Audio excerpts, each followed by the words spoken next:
Everyone enjoys being here, don't they? Okay, good morning, everybody. We're going to take a little break, and then we're going to come back and start this thing right after these words. The Hauser Show. And before we get into anything heavy, you want to talk to Ian the Drunk? Sure. All right. It's always a pick-me-up.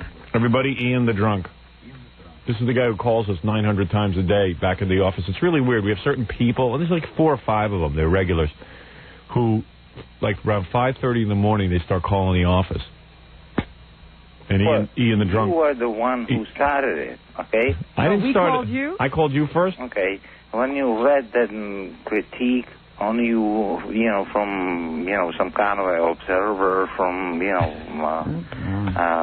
Orlando, someplace, okay? Gorilla said this guy's really loaded today. Okay? No. Did you forget about it when you said that? Said what? About the Disney.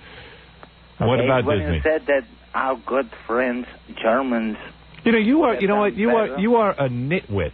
You are one of those guys who listens to this show and doesn't even understand what I'm saying. Do you think I said our good friends, the Germans, like they're our good friends? Do you understand sarcasm, you nitwit? You drunken fool? He misses it. He's a foreigner, and he misses the subtleties of the language. You should go listen. What is your native language? Why don't you go listen to radio in Russia? Why don't you go listen to radio in Russia where you understand the language? Howard, I always ask you to say that. When I said our good friends, the Germans, I was talking about the French, and I said, I'm going to repeat the joke for you, so to see if you can get it. I said, and not that it bothers me, I don't even care what you think, but here is the point.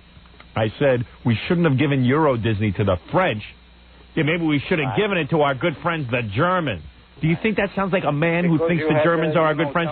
You don't even know anything. You are a drunken... What? Because you might have had, not today, but maybe 2 years ago, you might have had some stocks. 2 years ago? Okay. I still have stock in Disney World. I think the Disney company has done a phenomenal job under Michael Eisner. What do I care? The stupid French, who I had myself also, okay? The stupid French. Well, then I like the French. You hate them. The French. And then you say that, our good friend Germans. Did I just explain to you the nuance of the English language, you drunken fool? Yeah. He doesn't get it. You don't get it. Yeah. When a guy goes... Yeah, maybe we should have given Euro Disney to our good friends, the Germans. That's called American sarcasm. Yeah. You and if loser. I was the only one who understood that, okay? If I was the last person on this planet... Ian, you know what? If you think that I think the Germans are our good friends, then you obviously are the biggest nitwit on the planet. And if you think I think the French are our friends, you're a nitwit. You don't even understand how to listen to the show. Listen, I can't waste my time with you. People write me. They like listening to Ian. He does. He's entertaining. All right, I tell you what. Why don't you get on another topic since I just explained that to you? Yeah. Well, seriously. Now you're not upset anymore because he's explained it. All right. Did I ever care about that? Oh, yeah. Then why would you call 30 times today, drunk out of your mind? I'm telling you, Howard. Oh, okay. You somehow, you trying to please everybody, okay? I'm not trying to please anybody. How could you say, excuse me, how dare you critique me and say I'm trying to please everyone when I got the whole world hating me? I'm not critiquing. How could I be trying to please everyone when everyone tells me I'm incorrect? Right. You stupid nitwit. And who do you suck up to? Who do you suck up to? What do you I love these people. I love people like Ian who tell me who I suck up to. I'm the guy who sits and gets fired from every job, and these are guys who never took a risk in their lives. They suck up to anyone they meet, and then they sit and they give me the list whether or not I suck up to people. Listen, well, how did you took a risk, and I love you for you taking the risk, okay? Oh, he love you for that. Listen, I admire you. No, I'm tired of you, Ian. I'm tired of people like you. I'm tired of drunks who just mouth off. Yeah. And especially Russian drunks who don't even understand the language. Oh, I love it when you make him laugh. Yeah, because he's an idiot. If you can make him laugh, you can make anyone laugh. How do you make an idiot laugh? Well, you think about it, okay? You think about it. Think. The word is think, my Russian friend. Well, you know, I don't know. And when I said Russian friend, I meant it sarcastically. Maybe my English is You know, not he really quite, thinks he's you your know, friend now. American English. Maybe it could be in like, you know, European English. What are you drinking? What are you drinking this morning? Nothing. Why don't you be honest? Nothing. Right at I'm this calm. moment. What are you drinking? Let me hear you guzzle some booze over the phone. I started about 3, 4, 5 hours ago before the Rangers won, you know, the second game of, you know, what they play for the Stanley Cup. Hockey. Maybe yeah, right. But you know nothing about it. What do you want from me? I'm not a hockey fan. I'm not a hockey fan. Okay, so I'm when not a I hockey saw fan, it, Boris. Okay, when I saw it, how they did it, okay, I realized that, you know, there might be some kind of a, you know, reason for the people to survive. For the people to what? To survive? Yeah, that's what he said. Yeah. Well, are you listening to him? Right. I'm trying to see if there's any sense here at all. Well, the guy's loaded out of his young mind. lady. I resent that. Okay. You're saying that sarcastically? She's not young and she's not a lady. I don't mean it sarcastically, but I want to tell you, okay? I don't mean this spastically. I don't mean this. All right, go ahead. What do you want to say? Quickly say it. You've called here 100 times. Any player, anybody you choose, Mark Messier or, you know, Adam Graves, whoever you pick, you know, kind of looks better than, you know, this guy with the blonde hair, you know, Rodham, who Hillary dates Rodham? Madonna. Who dates Madonna? The black I see guy. what you're saying. Right. They're better looking than the guy dating Madonna. So you don't understand why a black guy gets to date Madonna when one of these good-looking white guys isn't dating her. Well, right? Who cares? Well, why did you bring it up, Ian? Who cares? I don't care. He always brings stuff up and then he says he doesn't care. I don't care. Believe me. You do care. But when I see... Hey, Ian, if you have a point, feel free to make it. It's already 20 minutes into the conversation. My point is, okay, that here it if I ever read New York Post, okay? New York that Post. is my newspaper, okay? Every day. But if I ever want to believe for whatever's happening, okay, I don't look for Rodham, you know, or who is like 6'9" or 6'8", okay, with the blonde hair, and dates Madonna, you know, 5.4, right? Oh boy. 5'4". No, 5.4. 5.4. Right. Okay. And they all blonde, which neither one of them is blonde. Neither one of them. Right. Both of them are dying there. It's ridiculous, isn't it? Right.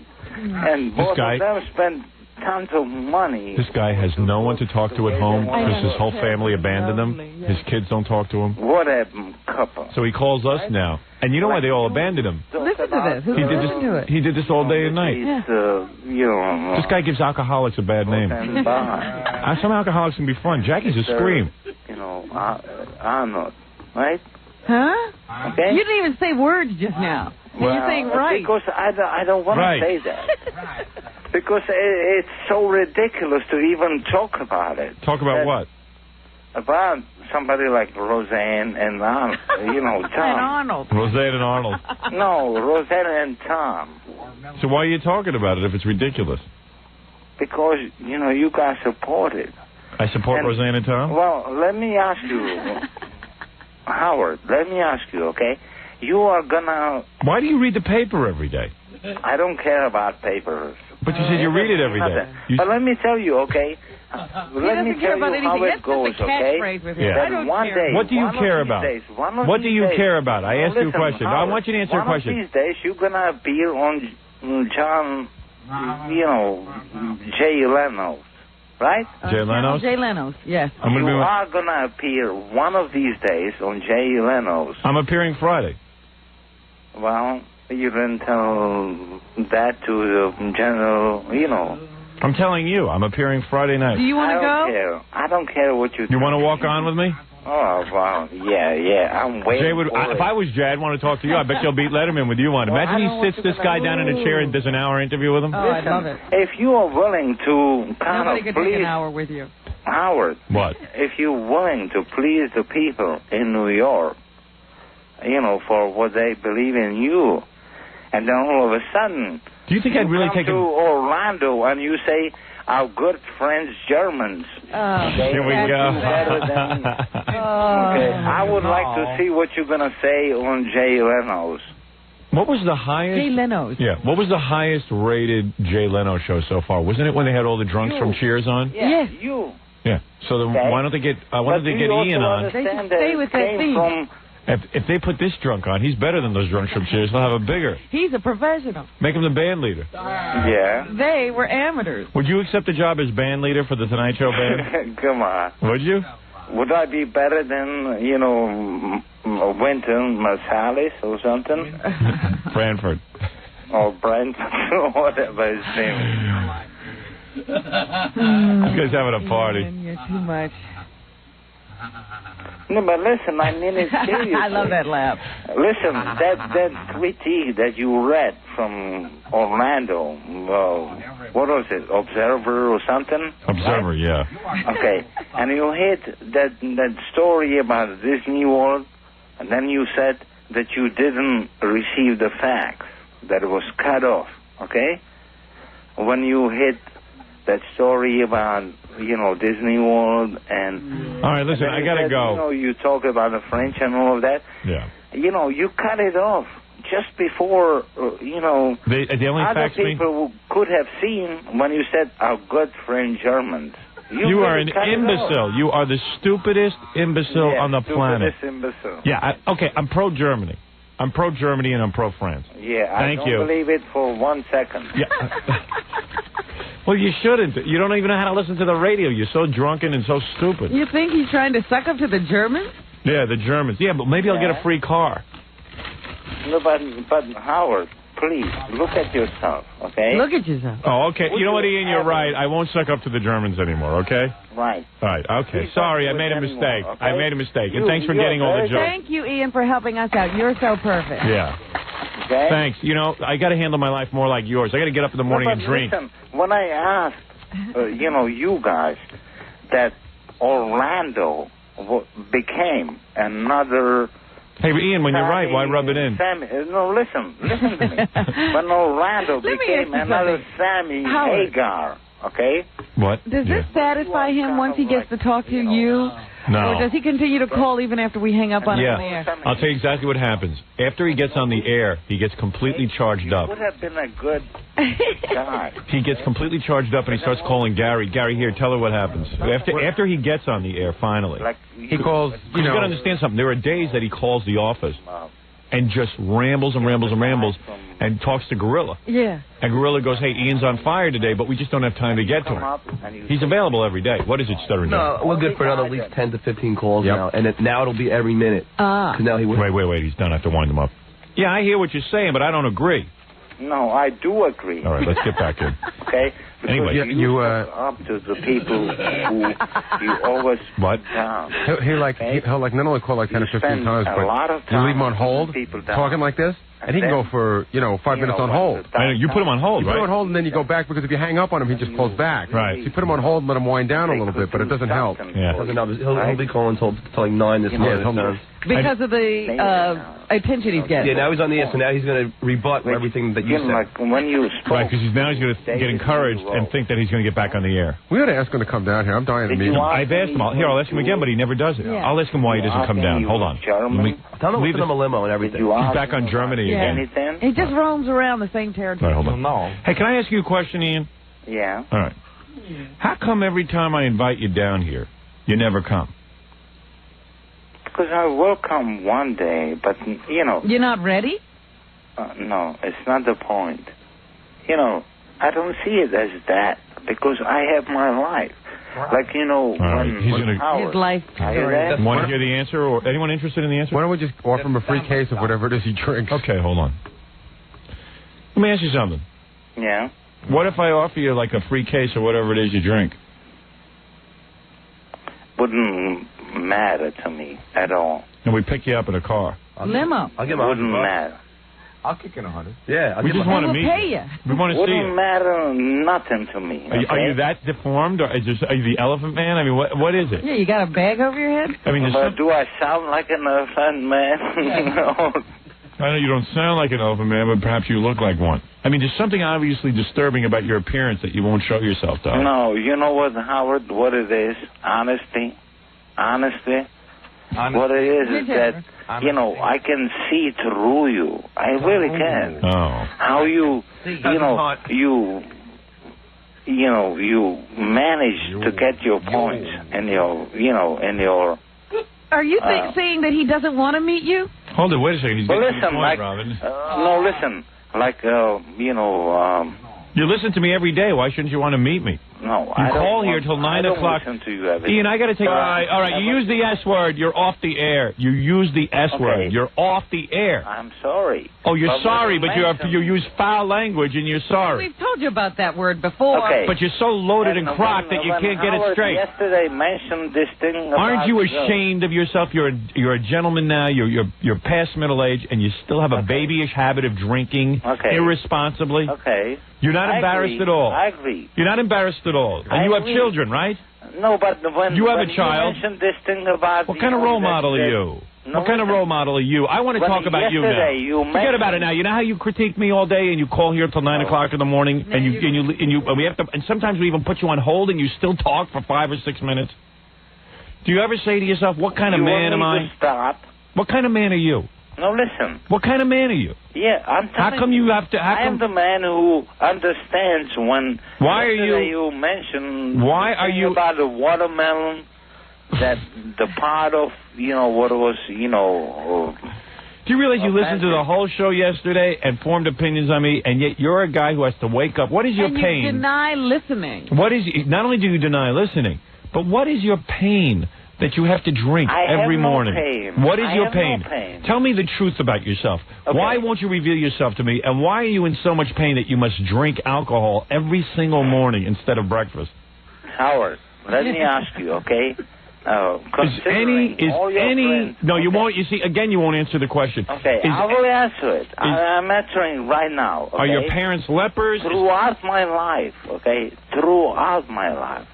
back in Europe. He's not going to answer the question. When I lived there. He'll forget and today, I met people who, I admire, who stayed with me for 16 years, even though I, offended them just as much as I offend you, okay? What, is this a test? It's like who could stay around Ian the longest. He puts everyone under the same test. That's right. Stuttering John goes through the test for 3 hours every morning. Stuttering John will put him on hold for 5 or 6 minutes and come back. It's not about Stuttering John. And you don't even know when you're on hold. John has put you on hold. Computer business? You forgot about that? What computer business?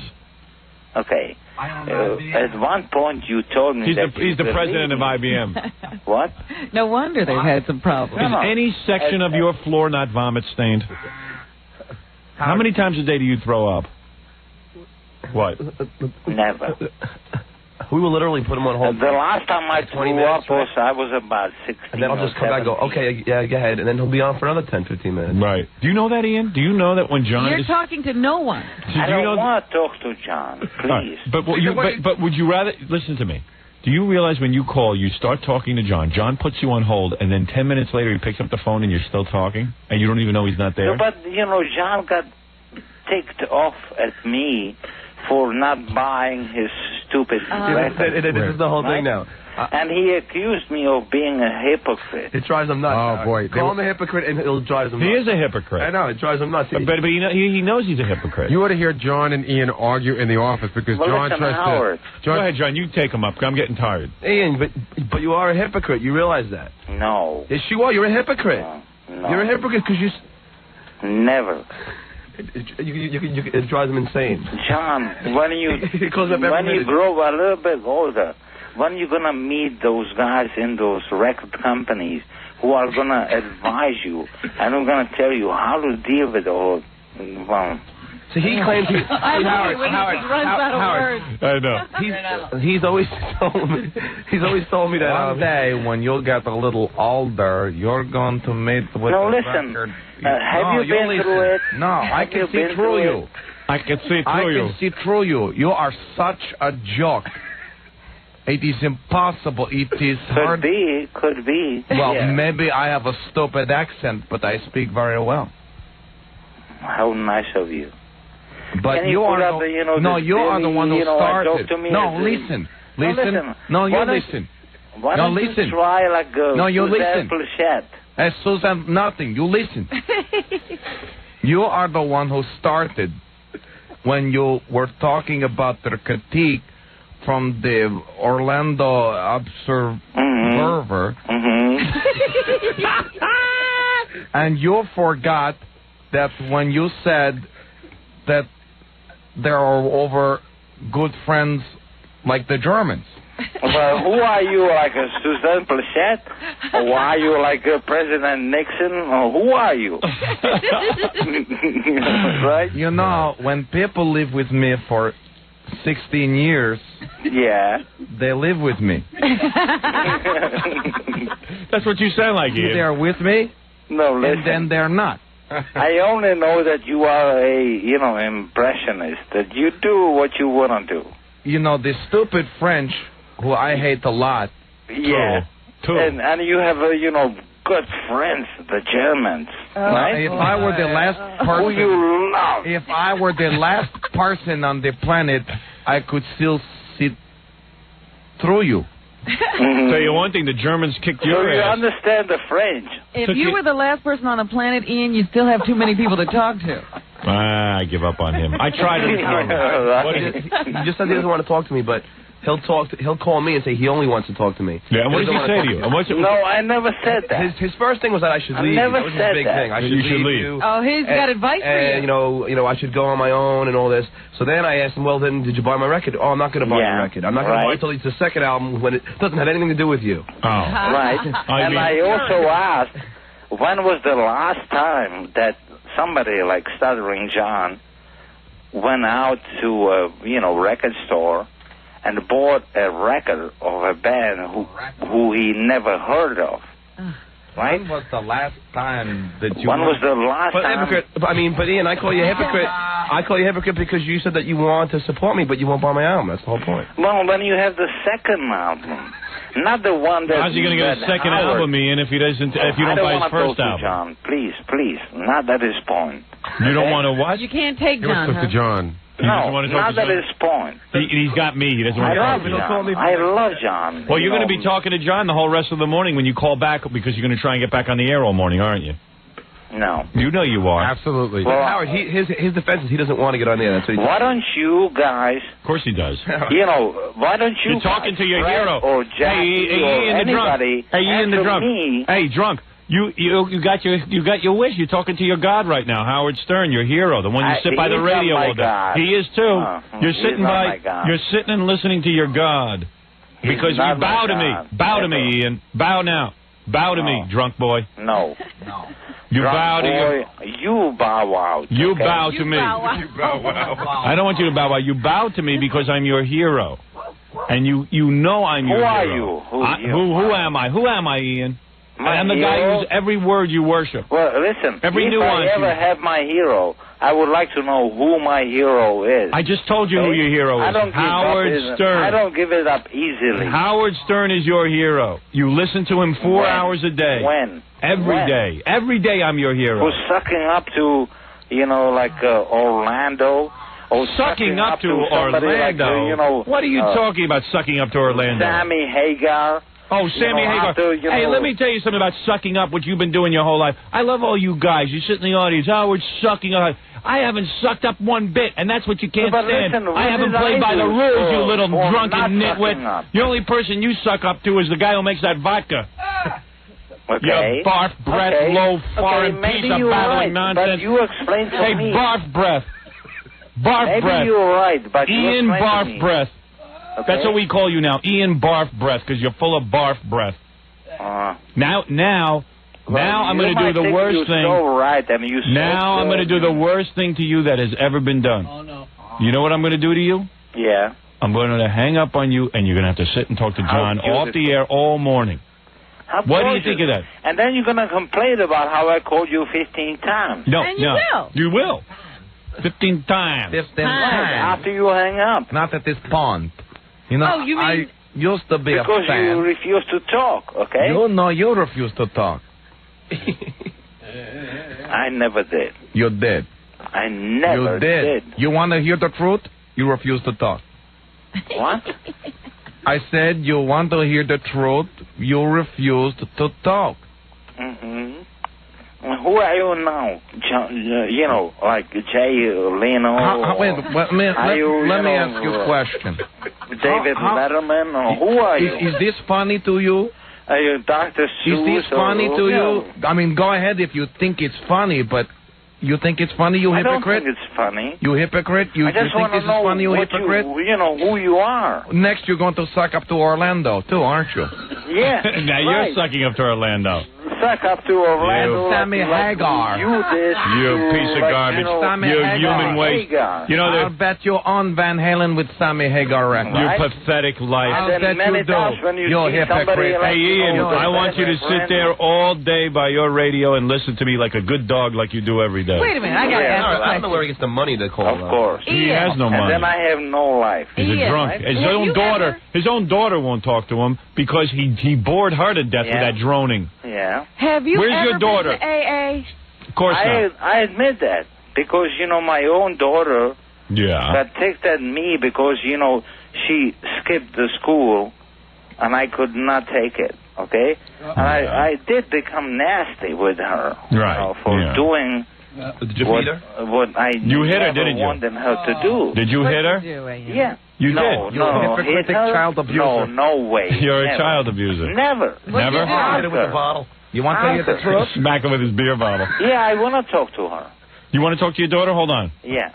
Go ahead, say something. Baby. Hello? How are you? Not this way. Not this way? You don't want to talk this way? You're a child-abusing hypocrite. When you put up, you know, who was this? Billy, somebody? Daddy, I will buy your second album when you're not with that hypocrite Orlando. Yeah, right. Why did your daughter stop talking to you? How were you nasty? Stop talking to me. Oh, stop talking. I spoke to her. Yeah, why? Because why did she? You know why she dropped out of school? I'll tell you why she dropped out of school. Listen, because she couldn't take being with you. She had to go out and get a job. She was embarrassed. I bet you she's embarrassed by you. Does she ever take you anywhere in public? I don't care if she is or. Of course she is. I would be embarrassed if you were my father. This is what's beautiful about you. You don't care about anybody but Ian. Howard, what and you his say drinking. that you would have been embarrassed. Could you stop drinking? Could you stop drinking? It has nothing to do with it. Can you stop drinking? But I asked you a question. Can you stop drinking? Yes. Oh, you can. You want to? All right. Totally. I don't want you having another drink ever. Can you do it? Of course because not. you told me. No, because you can't do it. And you spoke to your daughter in 1989. Would I have ever waited for all my life? You spoke to your daughter in 1989. Like Howard Stern to tell me you can or you cannot. You think I'm going to sit there and wait for you to tell me? All right, you call me back when you stop drinking. I'm getting drunk just talking to you. Yeah, I'm feeling woozy. Right, and you should. I'm embarrassed for you, Ian. Should. I'm embarrassed for you. You make a fool of yourself. And I'm embarrassed for your daughter. Listen, I couldn't be any bigger fool than saying, you know, as being a Jew, proclaiming our good French German. You did that. I could not be any bigger fool than you. You are a nitwit beyond my wildest dreams. What a nitwit you are. You're a dopey. You're a dopey nitwit. Yeah. You don't even know what anyone is talking about. You're in what they call a schizophrenic state. But Howard, you confuse. If I was honest with myself, like oh my Lord! Right? Like you always are, right? Snoop Dopey Dope. And, you vomit-headed. Why don't you go dry out? Friday, you're gonna. Oh, that's the worst when I hang up on him. Now he's going to be calling you. Because now he's in a war with you, and you refuse to talk to him because he was getting the better of you. I think that's how it goes in his brain. Hey, when he calls back, put me through, and then I'll just, like... Hang up on him again? Yeah. Or I'll just see how long he hangs through the commercials. We won't even talk. We'll just put him on hold. Okay. It might be interesting to listen to him rant to John about you. Oh, yeah. Hey, yeah, that's what you ought to do. Go back and pick him up and then I'll transfer him in here. Yeah. And I'll talk to him, and then you'll see, because he'll be nonstop. All right, let me go take a break. Go arrange that. We'll be back right after this. You always tell me that you do want to talk to Howard. No, but I want you to understand with the Howard why I didn't buy your CD. Yeah, so now you want to talk to me instead of Howard. Yeah. So see, that's what I said on the air. You said that you don't want to talk to me, so you don't want to talk to Howard. Well, how about you understanding that the first two stanzas in that whole song were, ever, like in our songs, it was called, ever since we signed this contract, and everybody else understand, we don't want nothing but just get laid. What? What are you talking about? That's what we sang about. That's how it was. That's who sang about? Well, the kids. What kids? Well, one of the people... We're listening to Stuttering John and Ian going at it back in the office. He claims... Ian called back immediately. Yeah, he claims he doesn't call here all day, but he does. This is what him and John do all day. All right, so are you going to call me every minute now if I hang up? I don't want to call you. I don't want to talk to you. I don't prefer you over Howard or Robin or... So why do you always say that you want to talk to me and not Howard? Because one thing that I have, okay? There is a difference between being a liberal and being a conservative, okay? And in my age, at 42, I realized that I am a conservative, okay? And all the opinions that Howard puts out... How conservative can you be when you're drinking every morning? I would say you're pretty loose. For example, how he did succumb to, Sammy Hagar, and the way which I heard, 2 days ago, when he succumbed to Orlando as a city. Like, Megan... How come the guy in the newspaper said I didn't suck up to Orlando and I should have? Nothing. What is it? I found out that he's a frustrated musician, Howard. We had you on the air. We were listening. Howard... He doesn't even know... He doesn't even know you're in here now. He has no idea. But at some point... Hey, you want to talk to him? Yeah. He comes out and says, Howard, Ian, can I ask you a question? Are you a fan of Howard's? What? Are you a fan of Howard's? No. The only time I became a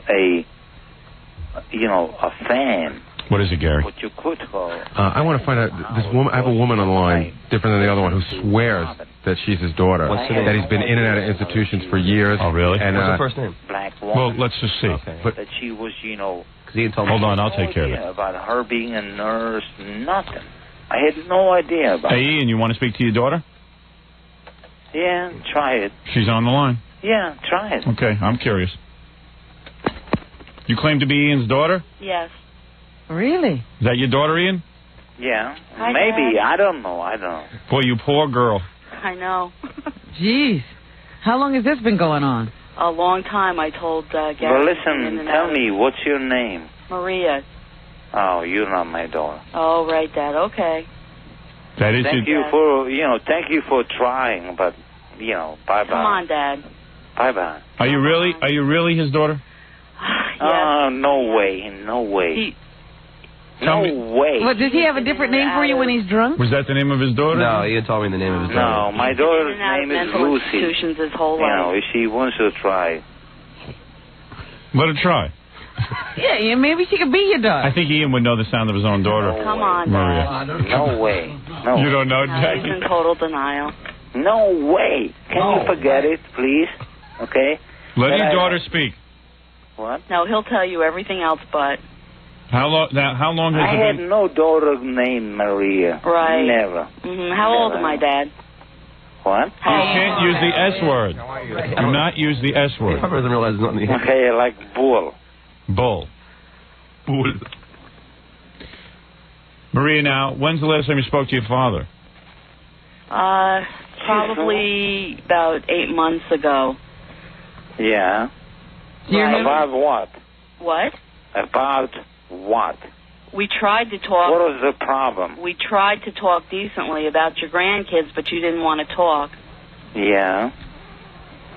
About what? This is impossible. I knew it. Well, what was the problem? What was the thing that we tried to talk about? There's no way I can talk. I just see that, and so I'm not gonna. Right, because you lie. I'm not lying. You're in denial. Stop calling the show. Stop bothering Howard. What? Stop bothering me, your daughter said. Listen to your family. Listen to your family. Really, and you're so drunk you don't even recognize your own daughter. You don't even know your own daughter's name. She's not my daughter. He's going to have to go back in somewhere. She's not my daughter. You should have your father committed. I agree. Have you been in mental institutions, Ian? About 4 times. I was member of what? Were you ever in a mental institution? Your daughter says you were in a mental institution 4 times. Is that true? She's not my daughter. Well, is she telling the truth, though? I don't care if she's your daughter. Yeah, have you been locked up? You want to ask me that question. All right, I will ask you the question. Have you been in a mental institution? Never. You swear? Never. Never in my life. I was jailed for drugs. See? Drugs? You were jailed for drugs. Oh. Did they put you in an institution? No. Oh. How long were you jailed for? It varied from like 4 to 7. Sometimes, 30 days before my father, my mother even said what kind she doesn't want to have me back. What kind of drugs were you doing? Have you ever heard of trihexyphenidyl? Trihexyphenidyl? Really? And even Jackie's never heard of that. You lost me. What is trihexyphenidyl? The drug itself is called Antane. It could be vodka. In Europe, it's called, Disipal. Well, you're into some heavy stuff, man. Yeah, Ian, man. No wonder you have no brain. How can you be this loaded and still get that out? Yeah. He loved it. Hey, that's what he took. Drugs are my business. What does that drug do to you, Ian? Is it an upper or downer? How would the cops even identify that drug as being illegal? This person works on computers. It's scary. Yeah. I better computers than people. Old guy saying, What? What? Because I hear so many questions that I can't even answer. Oh, we're making you dizzy. So you don't do diopsiol anymore? None of them was my daughter, by the way. Come on, Dad. Don't say that. Why can't you remember me? Come on. Maybe you had too much diopsiol. What in the world is that? That's a big lie. What's that called? Big lie. None of those so-called, daughters or women ever was my daughter. You want to know something, man? I would take Ian and replace the grease man with Ian. Yes. I love this guy. Am I crazy? But I could listen all day. Get the greaseman out of there. What? Get the greaseman out. No, he's wonderful. No, but listen, yeah, we hate to lose the grease man. I don't want to rain on his parade. Yeah. Howard, if you ever want to trust me, this woman who is pretending, somehow to Well, who cares if she's pretending? She's good. A total liar. Really? Total liar. Well, how do we know you're telling the truth about that drug? Nobody's ever heard of it. Well, try it. Like, the first time I tried that on the doctors, they didn't know what, let me repeat the name of the drug. Yeah. Okay? Go ahead. It's called Tri, Hexy. Howard, I have to get ready for work. All right, go ahead. Go ahead, and I'm sorry about your father. Hey, good luck. All right. Bye-bye. All right. Yes, try what? Okay. Try, Tri. The next, name is... Next paragraph. H-X-Y. Trihexy. Trihexy. Right? And the last name of that drug is called P-H-E-N-Y-D-I-L.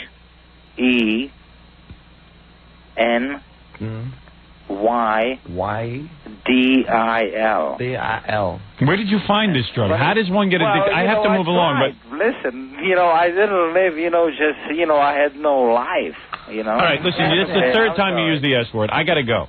I'm sorry. You keep using the S word. I have Can't to talk leave. to you. No, but You're not a professional.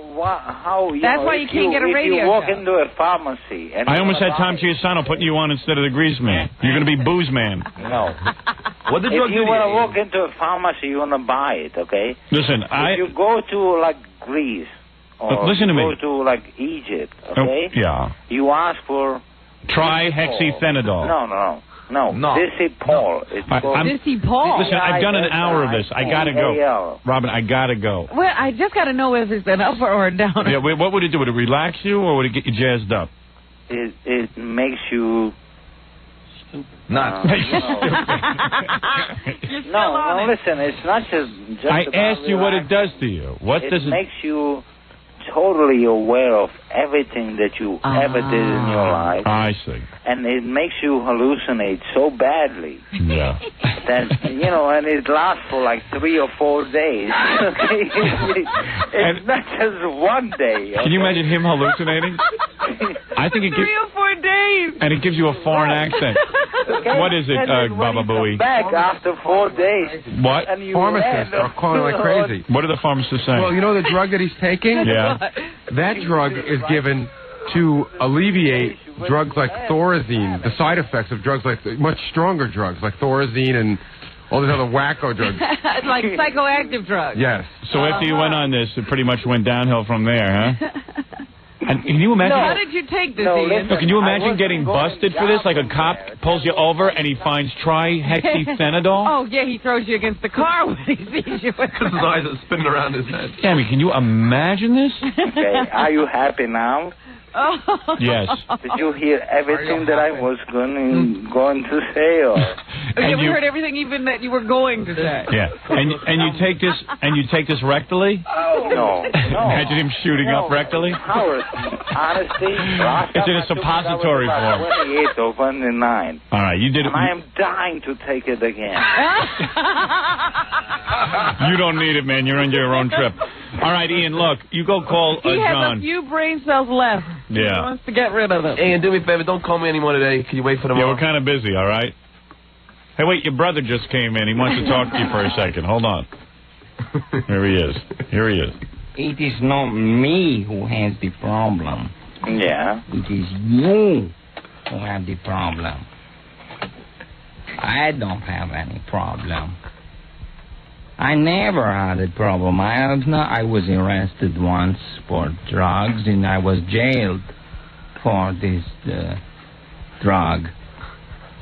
But I don't have a problem. What do you have to say to him? Okay. Let me tell you some, very quickly, okay? When I smoked pot, when I took heroin, when I did the LSD, when I did all those other drugs. Oh, he did heroin too, he said. None of them ever, really helped me. Nothing to do with, Only trihexyphenadol helped you. What could help you? Listen. Repeat it after me. Hexyphenadol. Phenadil. That's the name of that drug, okay? Xanadu. But, the doctors call it like Artane. But you don't know what it is like to be high. Yeah. I know the true high because, by the way, and she, lay. All right, very good. Right, and she was so very good. Hey, listen to me. First of all, you didn't just leave his door. Tell the truth. Right. Because this guy's hallucinating. He'll come down and kill you. Hallucinate. All right, so he didn't do that. He hallucinated your daughter. I told you, last time I did it, I was 28 years old. And I'm so afraid to do it again. You woke up and you were 42? No, not quite, but it, all right, listen, I really got to go. You're fascinating. I could listen to this for 4 hours. I don't know if the rest of the audience can. I don't know. Yeah, we have a job to do. They're paying us. I'm not sure. I'm fascinated. I just don't know if they're fascinated. I'll go into the office and talk to you. I am swearing on my life that the last time I did it, I was about 24, 25. You were 28 a few minutes ago. No, at that time. At that time. Before I became 30. Okay? And ever since, I'm afraid to take it anymore. Because it's such a, you know, I mean, it changes your life totally, okay? Yeah. Yeah. And honestly, you know, the experiences that I had with that drug at that time. Yeah. Yeah. Yeah. Totally changed my life. Totally turned it around. It just, like, you know. Where was it going before? Yeah. Who's this? Like it's gone, right? All right, stop acting like that. Listen, I want to talk to Howard about the movie on Channel 11 last night, Clint Eastwood movie. They were showing Bush and swearing and everything. Yeah, right. And it was before. Hey, you want to talk about Rosenbaum, maybe? Getting fat. See, I could put now Ian and a listener are talking, and he'll go right into it with a listener. Right into it. He's one of those guys that can just rap to anybody. Dropping, you know, Tom Arnold or something. Or you want to talk about Madonna? The guy on the phone thinks he's being screened. Yeah. Rosenbaum's a fat cow. Right? Or you want to talk about whatever you choose. Listen, whatever you choose. Why don't you stop calling Howard? You're an idiot. You're a lousy caller. Okay, Get off the phone. okay. Bye-bye. Ian's easy. Hey, that guy. Let's talk to this guy. He can handle it. Hey, you got rid of that guy. Send him a prize. Hello? Yeah. Hey, nice job. You got rid of Ian. He was scared of you. He was pretty damn annoying. Yeah. But he never would let us hang up. I mean, he just calls back if we hang up on him. Hey, thanks for handling that for us. We might have to hire you just to handle Ian. He's never hung up on his own. I got him a schmo. That's what he What? Yeah, I guess you got to call him a schmo. A drunken schmo. A drunken The thing that schmo. gets him. Yeah, but I think it's the attitude on this guy. All right, dude. Listen. Did anyone tell you about the Clint Eastwood movie last night? What was the name of it? Magnum Force or something like that. Oh yeah, they had everything. They showed Bush. They cursed. They do everything. Well, now how can they get away with that before 9 o'clock at night, and you get fined for all these stupid little things? Because it's me. And I can't do anything about it. The public could do something about it. The president could do something about it. I mean, the guy has made outrageous statements. The great Senator Al D'Amato has said to him, as Italians, we have to get Howard Stern. As good Catholics. Yeah. He's made outrageous, irresponsible statements. I mean, certainly the man has indicated that he needs to sit down and get off this government board. But the guy has a tremendous hostility to me. There's a tremendous jealousy. He's 81 years old. Yeah. He doesn't understand what young people are into or what contemporary standards are. And he feels if he somehow gets rid of me. He's pals with this Terry Racolta. They hang around. I guess she pays attention to him. She's a young, attractive woman and pays attention to him. I mean, I don't know. I can't explain it, but I'm under siege. So there is retentive guys that just... Listen. What can I tell you? I don't know if he's anal retentive or what, but he's obviously said some remarkable things that indicate that the man isn't responsible for what he's saying. That a guy who's in government office shouldn't be saying these things, and he's out to get me. I can prove it's selective. There are plenty of people doing plenty of things, as I've pointed out to the FCC. There's Donahue shows and Oprah shows and Geraldo shows and various radio shows that have used words stronger than I've used. All of my so-called imitators. But I am the one selected for punishment. You can't have it that way. No one is responding to me. President Clinton hasn't responded to me. I have asked for intervention. I have done everything I can do, and still I'm getting nowhere. I'm tired of talking about it. I'm stepping off the radio in a year and a half, and I'm done with it anyway. So he wins. I lose. Howard, to you, Howard. It's a sea of crap, and they're trying to sink my boat. You should never go into one of those raps right after Ian. I sound like him, right? You do not understand about the FCC. Well, I'm looking forward to seeing you on late night TV, Howard. Because Clinton can't get to the phone with his pants down. If his pants are down, he has to crawl to the phone. I swear, Interview with the Vampire, they should cast Ian in it. Oh. It'd be fascinating. Incredible. Yeah, he could have sucked my blood after a while. After 24 hours of that, I'd be ready. Right. All right, dude, thanks. Yeah, thank you. Okay, man, thanks for getting rid of Ian for us. Bye. Did you see Maury Povich yesterday with Richard Simmons on? No. I know they all do that fat show where they line up a bunch of fat ladies and they all cry with Richard. Yeah. Richard looked like a parody of himself. It was almost as if he had rigged up a crying machine. Yeah. I got to take a break. Richard called my house the other day to talk to my wife. Yeah, he talks to my wife and he talks to my mother, but he doesn't call and talk to me. I see. That's the thing. Well, he had so many tears on his face, it looked like somebody had wet him down with a hose. They do. That's what they do. They wet him down with a hose. Because nobody could cry that much and still be standing. Woman just says, I lost 30 pounds. She's still as fat as a cow, and he's crying. I'm handing Did it look like a circus to you, Robin? handing you a lifesaver. Yeah. I think it's coming out of the bottom of her shorts. I said, there's enough. She's had enough lifesavers, Richard. Look at her. Yeah. Lifesavers are about 100 calories apiece, aren't they? All right. Hey, listen, we got to take a break. We'll be back right. Oh, Fred the Elephant Boy wants to announce some gig. He's waiting to get on. We'll be back right after these. We're back. The Howard Stern Show. And Jackie's going to be at the Stress Factory May 27th in New Brunswick, New Jersey.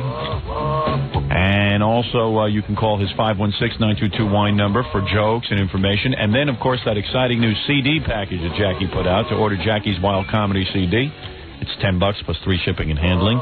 And the price includes, get this, Robin, a full-color Jokeland catalog, which is an exciting new item. That's wonderful. Call 1-800-323-5464 for the Jokeman.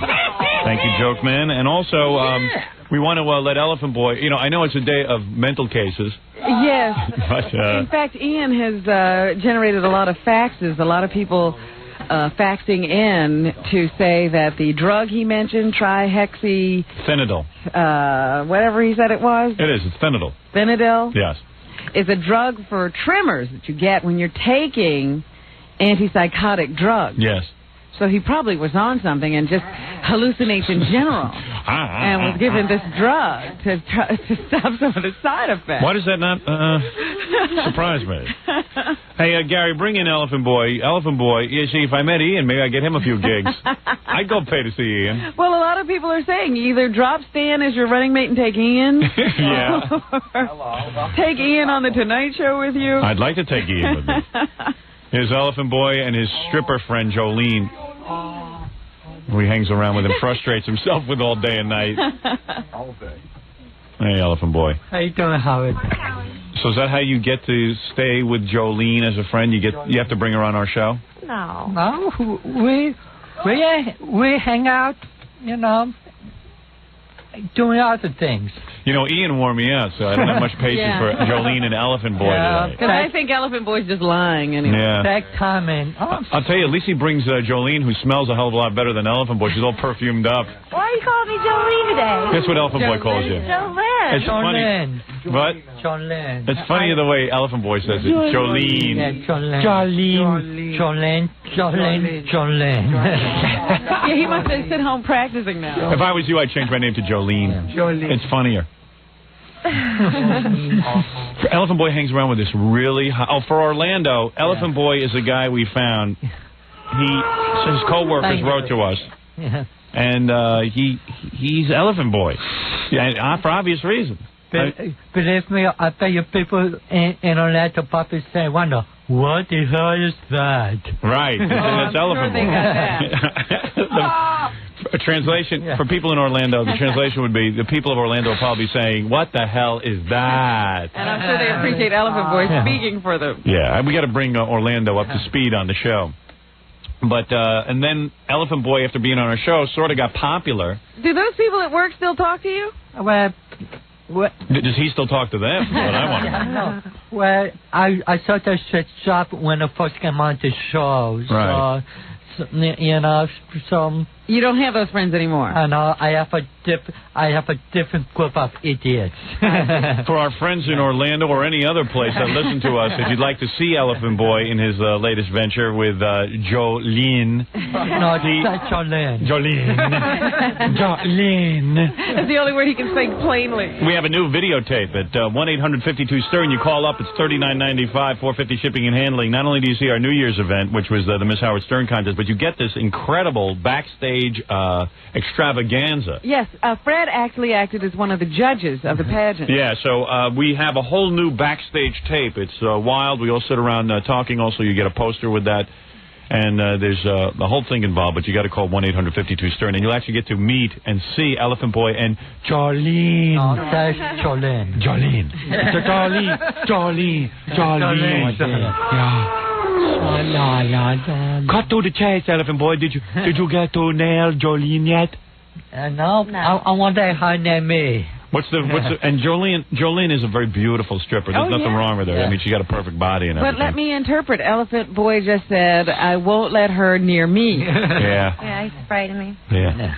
Like you've been after him. What's the most you got off her so far? You've seen her naked, obviously, but... Well, he comes and he sees all my friends naked now. He came to Scores the other night and I was ready to go, and he was going to give me a ride home. I couldn't get him out of there. He was just getting dance after dance. The women were everywhere. Really? Yeah, I left. He just ditched me. Must have been payday for Again. Elephant Boy. And then he had a big chance this weekend. He invited me to go to Rochester with him, and now I found out he invited another friend to go with us, so here he had a big chance to have me all alone again. Yeah, like you're going to give him something. No. You little tease. What is the furthest you got with her? You've kissed her? We're like friends. I don't look at her. You know, she's sexy. Yeah. She's a boy as far as I know. Yeah, Elephant Boy, get with it. No one's buying it. Thank you, I needed that. We're just friends. You're just friends because she decided you're just friends. Yeah, that's why you went after her. If she said to you... Let me ask you something. I heard that. If she says to you... What? All right, if she came up to you and said, listen, Elephant Boy, enough of this friend stuff. I really want you. Of course. You would be with her, right? Yeah. So, you're friends because she said you're friends. Oh. Yeah, you're not friends. She is. Yes, that's true, but she can entertain me in other ways. You know, I hang out with her. What does she do for you? She can wear like all day, just be with me. What? Yeah. But what do you... She could be sleeping and stuff like that, but she hang we go to different clubs in the city. But let me ask you something. What do you get out of it? I mean, you're bringing her on the radio. You're bringing her like to a appearances. bodyguard. You bring her to... You're making her famous. But what do you get out of it? What do you get out of it? Without you, she's another stripper. Without you, she's another stripper. What do you get out of it? Yeah. He gets to come to Scores for free. For free, you get to go to Scores. That's great. Hey, it's more than he was getting. You should be a little more demanding. You should say, hey, look, Jolene. Hey, look, Jolene. But I met Fred after I came on the radio and met you, so I met you first. Well, yeah, but that's You true. wouldn't let me come see you unless I came with Fred. Well, I'd let you come see I'm me. so disappointed. I had a really good story for you. You don't need me to What kind of story do you have? Well, I had a dream about you last week. About me? Yes, it was about you. You know it's my birthday. That's the other reason I'm here. How old are you, 30? 30. I'm just kidding. Do you grab it? Do you try to cop a feel off her? Excellent. No, you No, you spanks me sometimes. He spanks you? Yeah. What, in the apartment or in public? No, in public. Oh. Bag fat. I think when I'm with her, alone, I just treat her as a stripper. She's got a great stripper thing going. She wears little short skirts with those, I don't know what you call them. What are those? Thigh highs, I keep Thigh high what, though? They're Stockings? They're over the thigh. They stop right here where the good part starts. They're like stockings, but they don't go. They're not like pantyhose. No, they are garter. I mean, usually people wear them with garter. But those seem to. She's got the ones that stay up all by themselves. How do they stay up without falling? You got a little bit with band. Elephant Boy, I'm asking her. You don't know how they stay up. Yeah, he knows how they stay up. Elephant Boy, we see how you dress. Yeah, they're kind of stretchy. Is that it? You have to keep tugging at them all day? No. They stay up? Mm-hmm. That's great. I don't know why girls wear garters with those. It's a great look. And then what do you do? Wear high heels with them? Yeah, they're pretty high. So it looks like one long shoe. Yeah. Let me see your high heels. He wants to see my shoes. Yeah, it looks like one long shoe. That's a great look, Robin. It works. It works. Well, why don't you get into that? I don't think it looks good on a guy. I think it looks good on a girl. Yeah, that's a hot look. Oh, thank you. Like, this is a brand new outfit. Boy, I wish my wife would learn that look instead of Gilligan's Island sneakers. Yes, you got deck shoes. Yeah. I don't have any of those. No, I bet you don't. I bet you sure know how to dress for your man. Well, I dressed for you today, Howard. I'd love to date you. I don't have anyone to date. Really? No one even spanked me for my birthday. I'll spank you. I was hoping you'd grant me a wish for my I'll spank you and knock your head right into that wall. What do you think of that?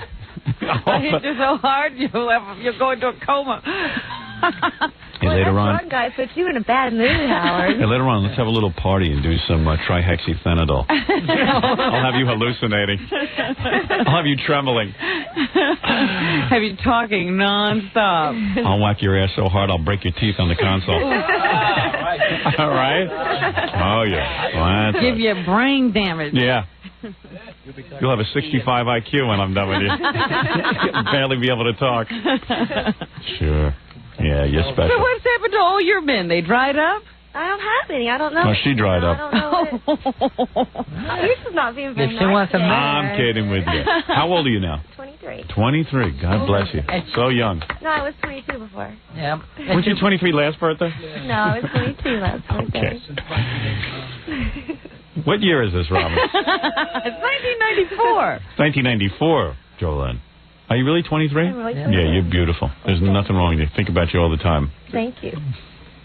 What year did you leave Texas? I left Texas a year ago, last April. Really? I've been here a year, April 2nd. Well, you're certainly coming on strong. Left Texas when she was 25. Yeah. No, time doesn't go backwards. Do I look old today or something? No, you look hot. I'm a 30-year-old? No, you look great. You look great. Leave Elephant Boy right in there. You look great. You look great. Yeah, it's great coming from Elephant Boy. You look wet. Yeah. A dog looks great to you, Elephant Boy. Oh, yeah, what was your dream? Checking the chocolate. Oh, if I tell you my dream, I have to come over there and tell you because it's kind of personal. No. And Fred might get really... She's always trying to Yeah, get I don't personal. believe she's had one dream Oh, about it's really you. true. I really did. All right, come here and tell me your dream. I come over there. Get all your clothes off. The last time I was here, you forgot to have me take my clothes Yeah, off. take some off. God, that girl's got some body. How tall is she, Fred? Elephant Boy. How tall is she? No, she's tall. About She's tall. 5'7", about 5'8", How tall are you? 5'9". 5'9". Yeah, that's great. What a body on. I mean, how do I get a girl like Things that? are always have a speaking man. I can't believe that. Where are all the guys? What a bod. Those are natural, right? These are real, and you say I look 30? No, you don't look 30. Those look 20. Oh, here comes everybody. Here comes everybody. Take off your dress. If you're going to sit on my lap. I don't want any clothes on you. You're getting a lap dance As long as I'm putting up for her with birthday. As long as I'll get a lap dance for her birthday. Hey, as long as I'm putting up with this annoying dream story, I might as well. Wow, what a body. Oh, this is my special, campaign. G-string sits real flashy. Yeah, just sit down. So when I dance, I kind of go like this: "Did they vote for Howard?" Yeah, just sit down and tell me your story. Okay, I had a dream about you, Howard. You smell like garlic. I do not. Yes, you do. You ate garlic. go. You were drinking last night. No, I didn't even work last night. She smells like Jackie when she drinks. I do. Maybe I'm just sitting by a friend. Let me smell your breath. I haven't been drinking. I didn't even work. I No. smell All right, you smell all right. Go ahead. I smell all right. I've smelled better. Oh. You're just not being very nice. I'm just kidding with you. I'm just kidding. Dream, and I'm all naked in your lap here. I'll make it up. I've been a bad boy. You're being very bad. Maybe she'll have to spank you. Go ahead. Okay, I had a dream that she came and knocked on my door, and I answered the door, and I had on that black lingerie like you like, little black stockings and all that. I don't know if you deserve to hear this. No, I do. No, you're not being very nice. Come on, you know I dig it. And you were really, really hot in the dream, too. I was? Yeah. And you answered in black negligee. I know I answered in black stockings and a little push-up bra. Oh, man, and then we did it? Oh, yeah, you did me really good. Really? And you really dug it? First. And that's what I was hoping I could have for my birthday, see. I know What? What do you want? I know you never cheat on your wife. I don't cheat on my wife, but it is your birthday. It's my birthday. We don't have to do everything, see. If we just did a little bit. Well, what do you want, honey? Just go for it. He can't kiss. In my dream, you started kissing me up here. And Okay, let me kiss you a little. Okay, kiss me. Okay.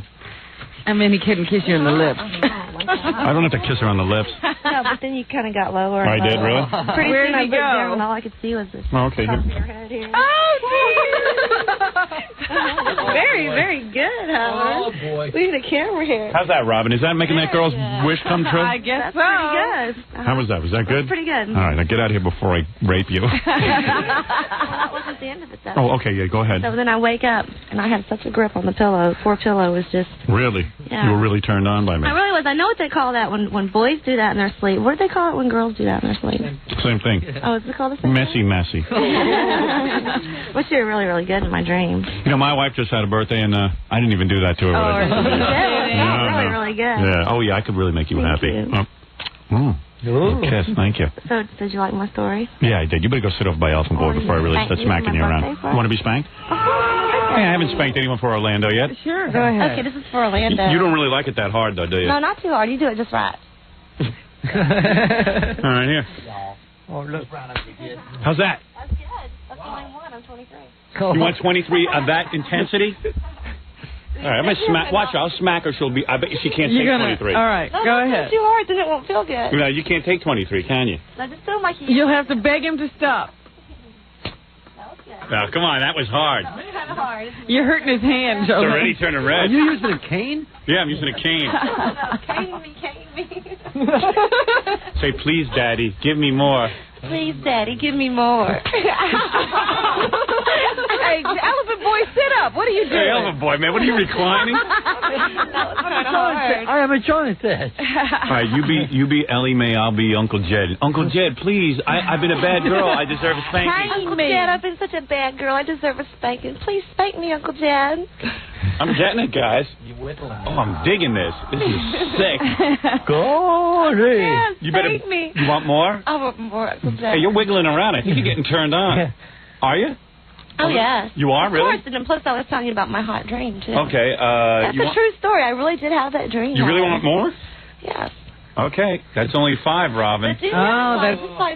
How many more to go? Oh, man. You know, I don't want to be spanking her. I want to be doing stuff to her. I wish you were. 18 more to go, Howard. I'm busy. I do. I'm very lonely, you know. You are really? I Are you really am. horny? Yes. Really? Well, there's Fred sitting over there all single. Hey, there's Elephant Boy. He's sitting over there. He's ready for I you. heard Elephant Boy doesn't even have dreams about me. You heard that? Look at her body. I mean, look at her legs. Look at everything. Oh, that feels good when you tickle Oh, me yeah? like that. You like I that? Yeah, it's for your birthday. Really? Yeah, you like that, huh? I like that.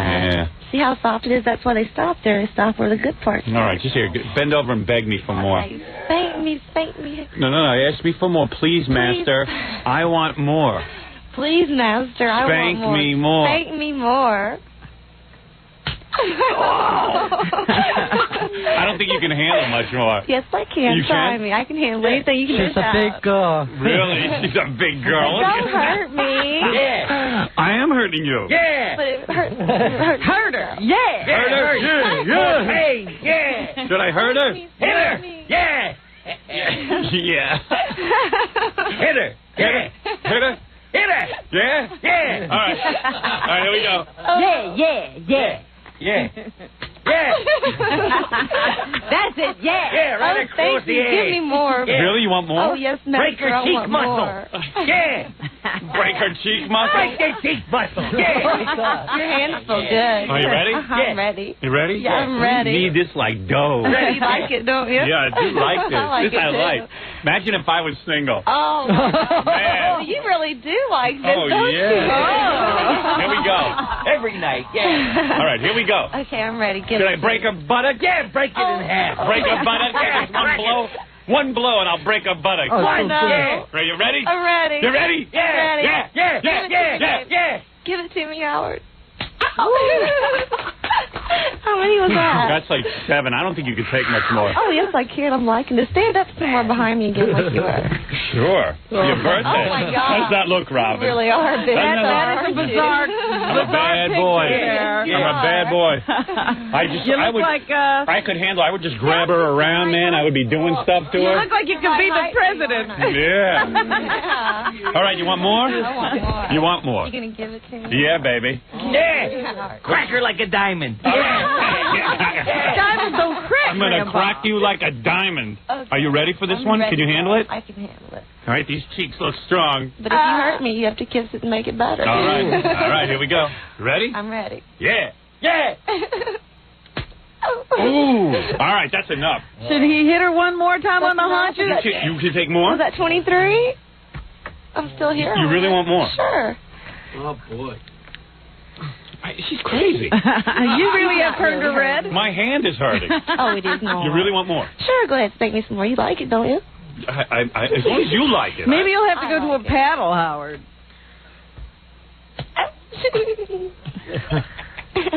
One more? Sure, go ahead. All right, one more. On both cheeks? Okay. At the same time? Double one. Yeah. Double one. Yeah. Double. Double, yeah. Double one.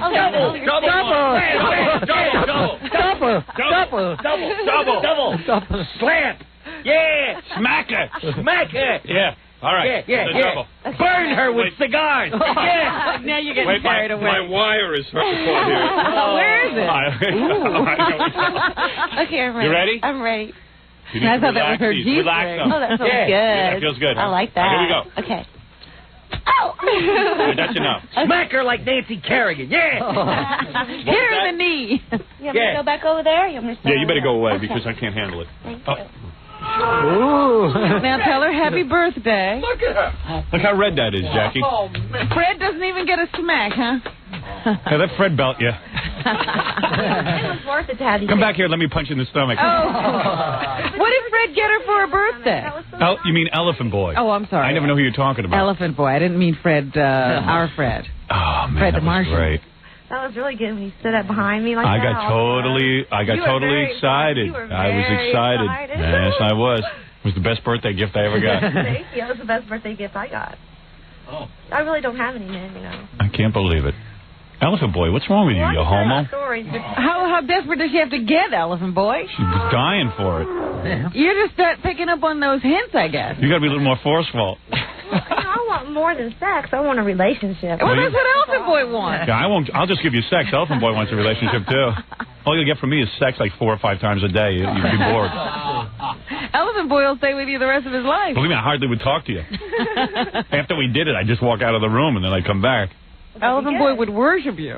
Elephant Boy would talk to you. You won't know what he said, but he'll talk to you. All right, Elephant Boy, you got something to plug? Go ahead. Yes. Now that I'm done with your girlfriend.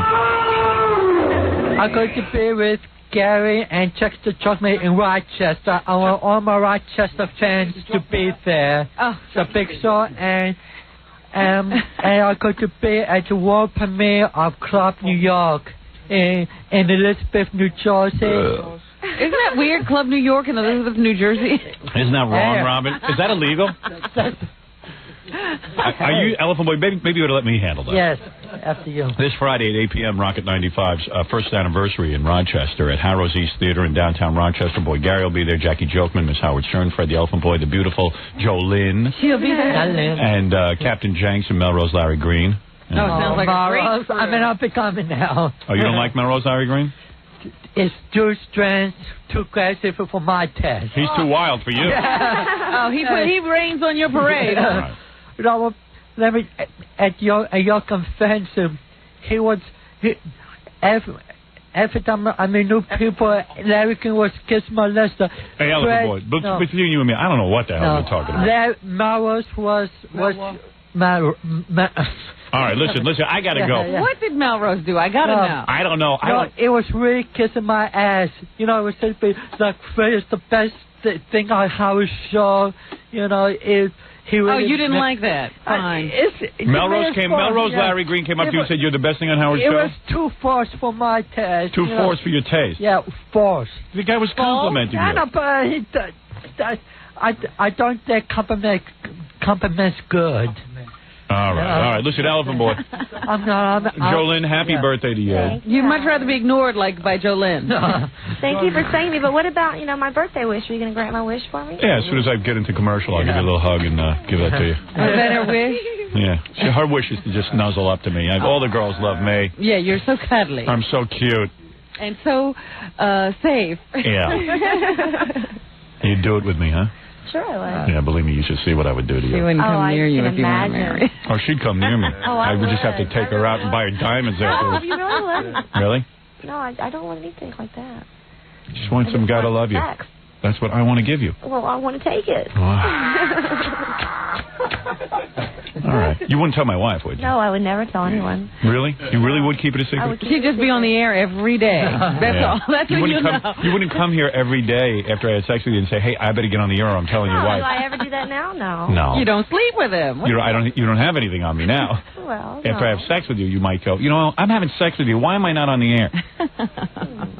I bet you she has all the reporters from the Inquirer on hold. Absolutely. As soon as I tried again, but it got nowhere. I'm going to have one stupid moment of weakness. I'm going to go over to Jolene's apartment, have some wild, great sex. We have a very beautiful, loving moment. And she will tell you that it was just between the two of you, and you don't have anything to worry about. And then when I see it in the paper the next day, I'll call her up. I'll go, Jolene, you told her. I didn't tell, honey. Somebody saw you walking out of my apartment. It wasn't me. I go, oh, my God, you just ruined my life. They tracked me down. You won't do that? I would never do that. Say, I swear to God and hope to die. I swear to God and hope to die, I would never do that. Meanwhile, there's a satellite broadcasting dish on top of her apartment, No, it's been planted in her head.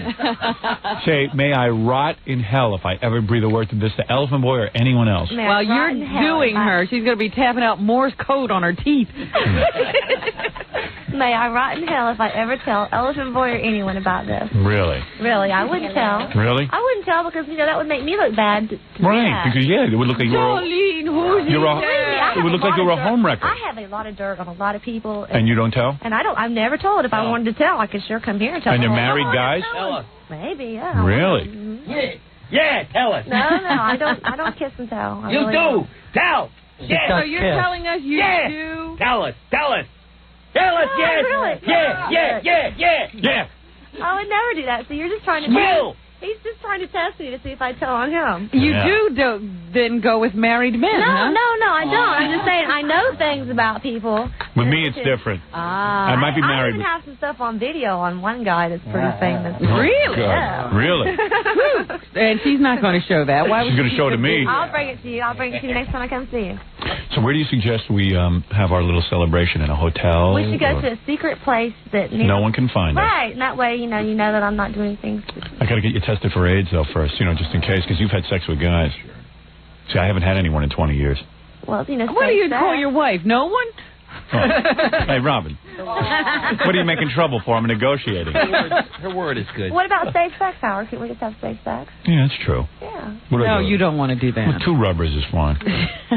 But I want to do everything. I really want to do. I'm a pretty nice girl, which is obviously why I don't have a date and I don't have a boyfriend. Yeah, but I want to do a lot of stuff to you that might not be so safe. Like what? Well, He doesn't want anything between the two of you. Yeah, I don't need any rubber holding me back. You know what I mean? Okay, well, we could. Elephant Boy, shut up, you horny little monkey. You're sleeping over at her house. Yeah, you're over her house and you don't even crawl into bed with her? What kind of man are you? Homo. He wants to be held. He knows I'm a nice girl. I mean, I really am. What's the matter, Elephant Boy? This is what you've been dreaming about for the last 2 years. No, he told you he doesn't dream about me. Yeah, sure. Yeah, he doesn't dream about you when he's awake. Because he can't sleep. Right.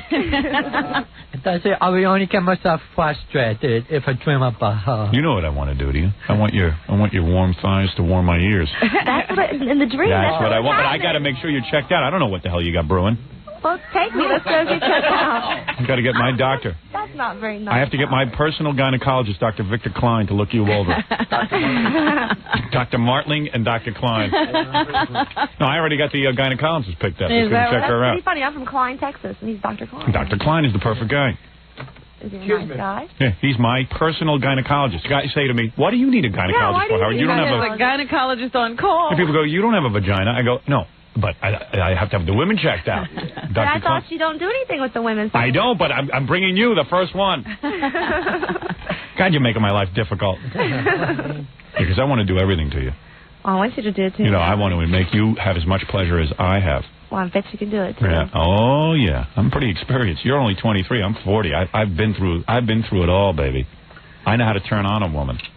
Not like that Elephant Boy over there. Sits there and dreams about women. You ask my wife. You know the first time I made love to my wife, she saw colors? I said, I am. You don't understand what you're going to get. You're going to go to new... You know when people do... You know why people do drugs? Because they want to experience wild things. Right. Yeah, there's a drug in my pants. That's right. And Well, I'm ready for it. When are you going to give it to me? Right now, on the floor here. I'm ready. Let's go. Really? You would do it right now? I sure would.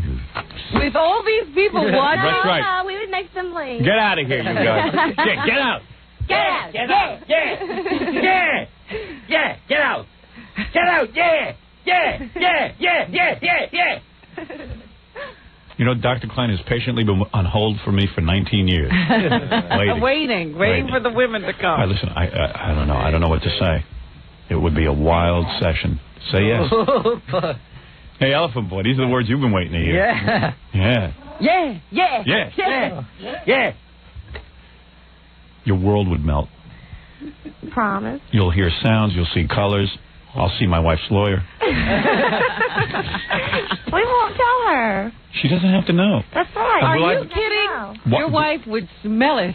Jolene doesn't smell. It's not that she's going to smell. You know that creates an odor, Howard. Smell her, Jackie. Does she smell? No, but you know what? She seemed like she had a little bit of an aroma after I think you got a little worked up over there. Oh, yeah? Yeah, when she got back over here. Comes off There was the hint of love. A little female aroma? Yeah, wafted over here as she came back. Kissing me. Oh, boy. Keep those away. Oh, I'm sorry. Yeah, believe me, Jackie's wife's looking for an excuse to get him into court, too. Jackie, you're not supposed to lick the sweat. Yeah. I knew I was too close. Your wife would detect it. No, My she wife. would never My wife's know. naive. No. She would never know. My wife's got a great life. She's out. Yesterday I see her, the big limo picking her up. I go, wow, Where's what's she this? going? She hired herself a car for her and her friend to go to the theater last night, eat dinner out. You think she's going to give all that up? Right. Right. She doesn't care. Yeah. Why can't I have my fun? I want to be like Tom Jones. He got his wife back in England, and he goes out and he has a little fun. They got an understanding. Yeah! Yeah. Shut up, Elephant Boy. She hires a limo to go to the mailbox, going through whatever I say. What you is won't it? be able to afford your chippies. What is on it, the Papa side. Fooey? I just want to help Elephant Boy out with his appearance. It's not this Friday. It's Friday, May 27th. Yeah, it's easy for you to say, not him. What appearance? Right. Clark, New York, Elizabeth, New Jersey. Oh, okay. All right, listen, I can't be with you. I'm sorry. Well, I kind of thought you'd say that because, you're so good and you never cheat on your wife. That's right. But if we didn't do everything, would it still be cheating? Yes. No. Yeah. No. No, it wouldn't be. No, if you just like do a little something to me, that's all right. Well, what about me? I thought you were going to make me see colors. Yeah, I can't. I'm not doing everything. I need to do everything if you're going to see colors. Well, what if it's just see one color? Yeah. Believe me, what we did already is cheating. That was really good. I was really impressed. Smacking you on that butt. Me all over my tongue. Yeah. Oh, yeah. That's nothing. That's a warm-up. I'll That's have to go nothing. home and play with some of my new birthday presents. You know what I do to my women? I get them naked on the bed. They lay on their backs. Right. And What I pour, women? I pour peaches and champagne on their bellies, and I eat it off them. And then I chain them. And listen to this. Then I chain you to the refrigerator, and I make you wild. Stop using my sexual experience. I don't have any of my own. I got to use Robin's, and Robin has few. That's right. Leave mine to me. Right. Then you flip her over. Right. No. Do you like all that stuff? No. You've never been in love, that's why. Maybe not. No. When Why, a man do you loves do you. that? Do you want to do that to me, Howard? Yes. I want to do that But to if you. you did that to me, would that be cheating? No. Well, see, there's something right there. Because that's something my wife doesn't even believe is sex, because I've tried to convince her of it. That's right. So that's perfect. You're going to see colors. I see colors. You know what color? You'll see green. Ask me for money, or else I would tell my wife. I Really? would never do that. You wouldn't? No, because I believe in karma. What goes around comes around. Oh, yeah. And I really wouldn't do that. Really? Okay. No, because then one day somebody might do something like that to me. Okay. Fair enough. Right. I'll take you at face value. Okay. All right. Oh, there it is, Robin. Amazing. An amazing story here today, folks. Elephant Boy's in a coma. He can't sit up. Look at him. Well, Are you aroused, Elephant Boy? Because that's a frightening thought. Have you seen Elephant Boy naked? No. No. He slept I over don't your want to apartment. scare her. You slept over his... Yeah. You guys sleep over each other's apartment, you Yeah. But I have guest rooms. Oh, do you? Yeah. And you don't see him naked, like going to the bathroom or something? No, I saw him in his underwear, though. Mm-hmm. Oh, boy. Just for a second, I turned around. All right, listen, I got to move along. I want to thank you. Elephant Boy, good luck with your appearance. Thank you, Howard. All right, and we're going to take a break. And then we'll come back, Rob, and take a few phone calls. We have plenty to go through. And see Jolene at Scores. At Scores, right, Jolene. Okay, very good. And we'll see you up in Rochester next Friday night. I thought it was this Friday. This Friday. New Jersey is next Friday. Okay. I got you. Don't be stupid, you moron. All right, very good. There you go. All right. All right, we'll be back right after these words. Branford Marsalis from the Tonight Show is going to stop by a little later on. Well, that's nice of Branford, now that they're here in town. Yeah. To come by. Jay really getting beat up in the press. Jay Leno. What'd they do to him now? I'm doing the show on Friday. I decided to announce it. I was going to ask you, now you're saying it? Yeah, now I decided to say it. I decided it's ridiculous. I don't care. I'm on Friday night on the Tonight Show. Who's on with me? Do you know, Robin? Let me, Huh? What happened to my list? You took it. I haven't touched anything over by. I haven't even been near you. All right, we know who he's on. It's Blue Man Group. Oh. Blue Man Group. It's a. They've been playing. Why do they always stick me on with sucky celebrities? Well, wait a second. There's another one. Yeah, there's nobody for you to meet. You know, that's not even a celebrity. Who's Fu Manchu? Blue Man Group. Oh, Blue Man Group. Yeah, they've been off Broadway for years. I don't know. Oh, those are the guys who paint themselves blue? Yeah. Oh, you know, that sucks. Put me on with somebody. What is it? Every celebrity's afraid to go on with? No. I heard there's going to be a big person on with you. Really? Oh, I heard some talk around there yesterday. Don't be sarcastic with me. I'm telling you, there's a big. Who is it? A supermodel. Who? Paulina. Oh, now that's the rumor I've been hearing. Paulina Petrichkova? Periskova. I don't know. She's hot. Or Periskova, however they pronounce it. I happen to look like her husband. She might fall in I think you love happen to with look a lot better than her husband. Man, between you and me, I do too. But, you know, sometimes I catch myself in the mirror. I might look worse than her husband. I don't think so. Not even on your worst day. Oh, now that's fun. Now I can't wait to go. Paulina. Nobody's seen her in a long time. Wonder how she looks. She's had a baby. Uh-oh. She writes those kids' books now. Kids' She books does? with spiders. Everybody writes kids' I books. hate kid books. What is it with that? Think she'll let me spank her? Doubtful. Yeah, she's probably all full of herself. She speaks 7 languages, you know. Yeah. Yeah, but all of them are those stupid Eastern European languages. Languages nobody cares about. The languages are a dime a dozen. You know, I meet people all the time say, I speak 7 languages. You go, but what languages? Moldavian. Yeah, Moldavian. Oh, you speak Moldavian? Well, that should serve you very well in commerce since they have no national products. That's right. All the airlines are using that. Yeah. I like a girl with 7 languages so she can tell me no in 7 languages when I ask her to have sex with me. You know, no is the same word in every language. Oh, yeah. Women invented language. Whatever a guy says, they just go, no. If you go no, they know what you're saying. No. No. No. I said no. No. Notice how Ian can even say no. Yeah. You can't say no to the bottle. All right. So I'm going to do that Friday night. I think they tape. I don't know what time they tape. I do, if you'd like to know. Oh, I'd like to know. I believe they tape at 5.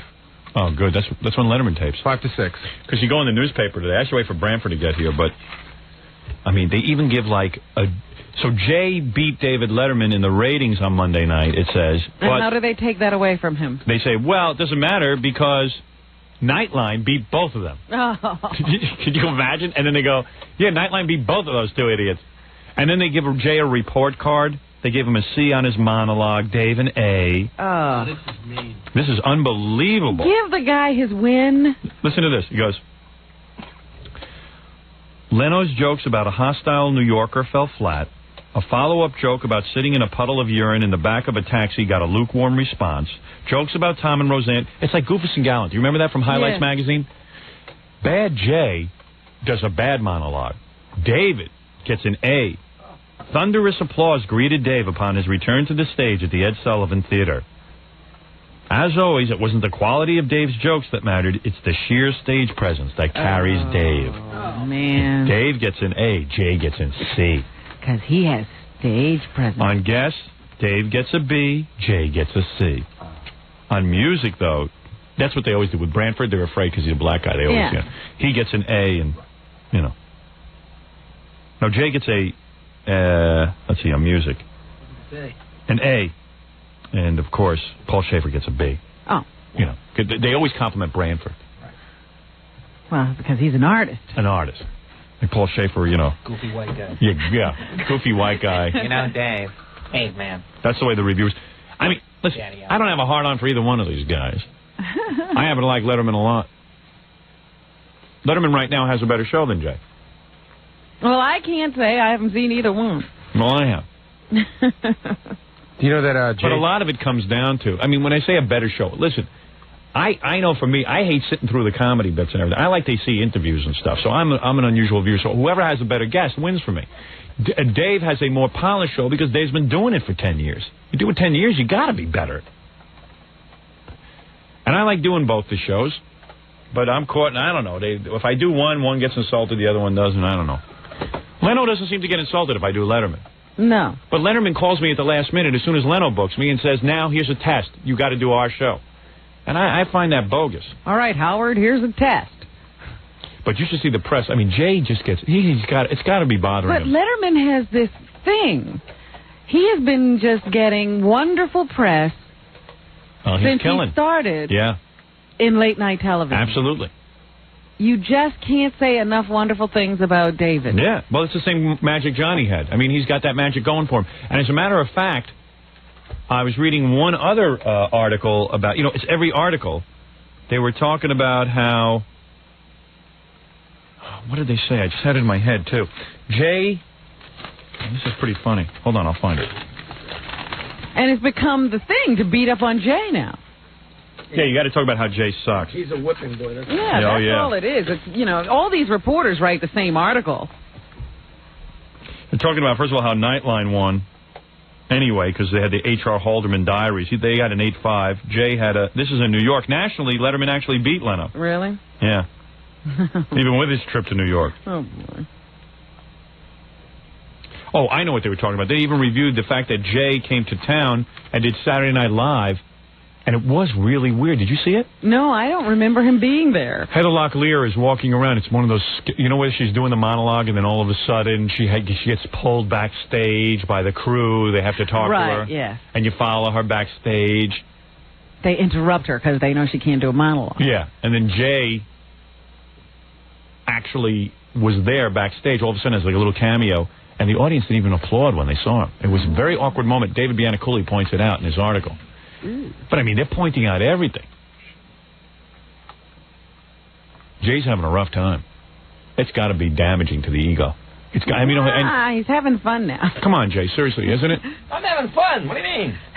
Doesn't bother me. No, nothing bothers me. Howard, you know that. Really? You don't care? No, I don't care about that. I'm having a good time. Get Branford, and we're running around doing skits and bits. New York, it's great. It's great. My guess is in about another 2 years or a year, you'll be off the Tonight Show, and you'll be a regular guest on David Letterman. You think so? Yeah. Oh, no. It'd be like that Joey Bishop thing where Joey gave up his show and then Johnny would have him back. Yeah, like Johnny every once in a while would allow certain people to come on, and grovel. Yes. You know what I mean? And sit there and go, huh. You are the greatest at this. I understood that if you went up against Johnny, you became his bitter enemy. But if you called up after he beat you, and you groveled and told Johnny how great he was, Johnny would let you on. Here's another guy I beat. Yeah, I vanquished you with my show. And then there are certain people he vanquishes for life, like Joan Rivers. Yeah. But there's no obvious never reason. Be forgiven. Because she's a woman and probably likes to beat up girls, and his, I know he beat up his first probably. wife. He smacked her, according to one book I read. Smacked her in the head at a party. Women better not cross Johnny. That's one thing for sure. You don't cross me. You gives, you gets. You gives, you gets. Right. Oh. Don't cross Johnny. Johnny. But in a way, it was psychologically beating up Joan Rivers, not physically. Oh, yeah. You just ruined her career. Yeah. Hurt her. Maim her. She's not nice to me, Johnny. I'll make her pay. Yeah. She doesn't know showbiz etiquette. Yeah, she doesn't know etiquette. She doesn't know Johnny etiquette. Etiquette. Yeah. She doesn't know how to kiss my regal ass. My regal comedic ass. Beseech my forgiveness. Wah, yaha. Wee. Wee for yee. I touched her with my scepter. So, anyway, so they even critiqued the fact that Jay didn't get any applause on Saturday Night Live. Because, you know, like all of a sudden there's Jay Leno standing backstage, and usually the audience goes, whoa, hey, Jay Leno. Yeah, ooh, a star. And you know what? It did strike me as odd also. As I was watching, I went, whoa, why isn't... They're not even, like, reacting that it's him. Did they know? Are you sure the audience was tuned in? No, you couldn't Were they help. watching? I mean, I'm oblivious to most stuff, so if I knew, I figured the audience Oh, knew. he got it all wrong, that Bianacoli. Oh, did he? What happened? If I see Bianacoli, I'm going to wrap him in the nuts with a shovel. I'm having fun. I'm not upset. I'm going out today and kick some homeless people. All right. That bothers me. Fine. I'm in the paper today. It says the following. I was over at the Friars Club yesterday. Mm-hmm. You know how much I enjoy myself there. That's your favorite place. Yeah. Take all my meetings there. I took a meeting there. It was pretty cool, too. Yeah? I had a big meeting yesterday at the Friars. My agent is a friar. Uh-huh. For those of you sitting in New Orleans. Does he have to wear a little robe?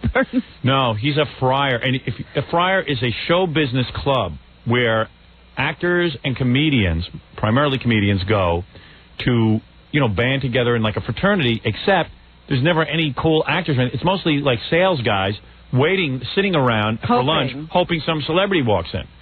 But when I used to hear that, when I lived outside of New York, and used to watch the Merv Griffin show, and he'd always talk about the Friars Club, yeah. I imagined that they had to get into costume. Yeah.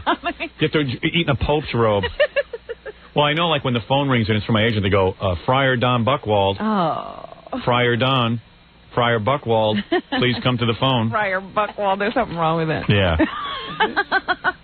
But you walk into the Friars Club, and I swear to you, there are more celebrities at the radio station lobby here. I mean, this is when I see Ronnie the limo driver and Nancy the receptionist. Well, who did you see at the Friars yesterday? Oh, so anyway, I get out of my car, right? And, which is cool, because I think, you know, pulling up in a limo to the Friars is cool. Is it? Yeah, sure. I mean, are there people hanging outside that know it's the Friars and they're waiting for stars to show up? No, not at all. Oh. But you pull up, and all of a sudden I hear some voice going, hold the door, hold the door, hold the door. And so I turn around, it's Henny Youngman. So I go, and he didn't even know it was me, he just wants someone to hold the door for him, help him up the stairs. Yeah. So I said, hey, Henny, how you doing? Oh, you, hey, how you doing? So Henny said he wanted my phone number because he has some kind of business he wants to discuss with me. He didn't want the station number, he wanted my home number. Oh, boy. Yeah. What'd you do? I gave it to him. No. You know, I don't know how to handle that. You know, you should have a separate phone line. I have one. Okay. Yeah, it's not really like a home number. All right. You can call it all day. And then first I was going to give him 922 Wine Jackie's stupid joke line. That would have been funny. You know, hey, Henny, call me here. Hi, this is Jackie. Use your finger. The hoo-hoo line. Let's take it to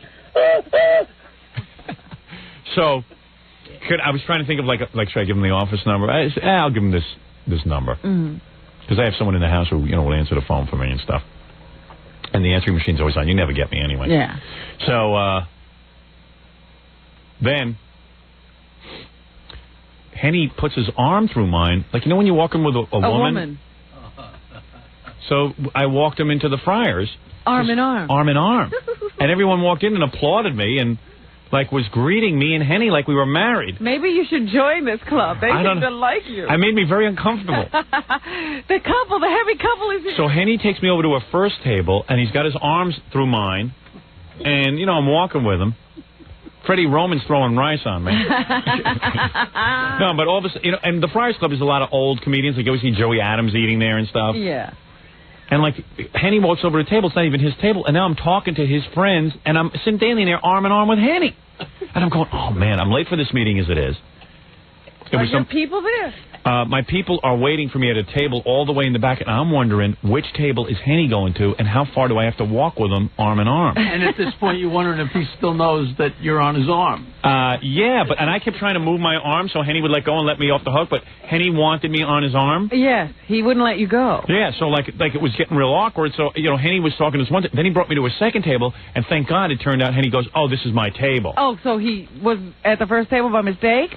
No, he was just rapping to people like he was being stopped. And meanwhile, I'm sitting there going, I think I'm going to have to go through this whole damn restaurant area with Henny. It's like a reception. If he's sitting in the back, and everyone's like, hey, Howard, I just wanted to walk in. And I'm embarrassed out of my mind.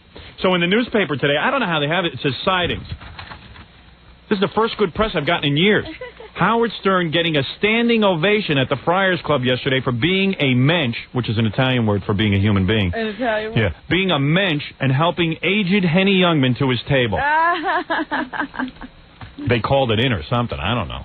Either Henny called it in. Yeah, maybe Henny called. Howard, help me to my table. He's a nice guy. And I had this long meeting, which had something to do with what I'm going to announce on the Tonight Show Friday night. Oh. You know, I'll have to tune in. See what you're up to. Yeah, I had to firm this up. Mm-hmm. But so you could make the announcement. Yeah, I want to be able to make the announcement. I want to make sure everything was signed and sealed, you know, Okay.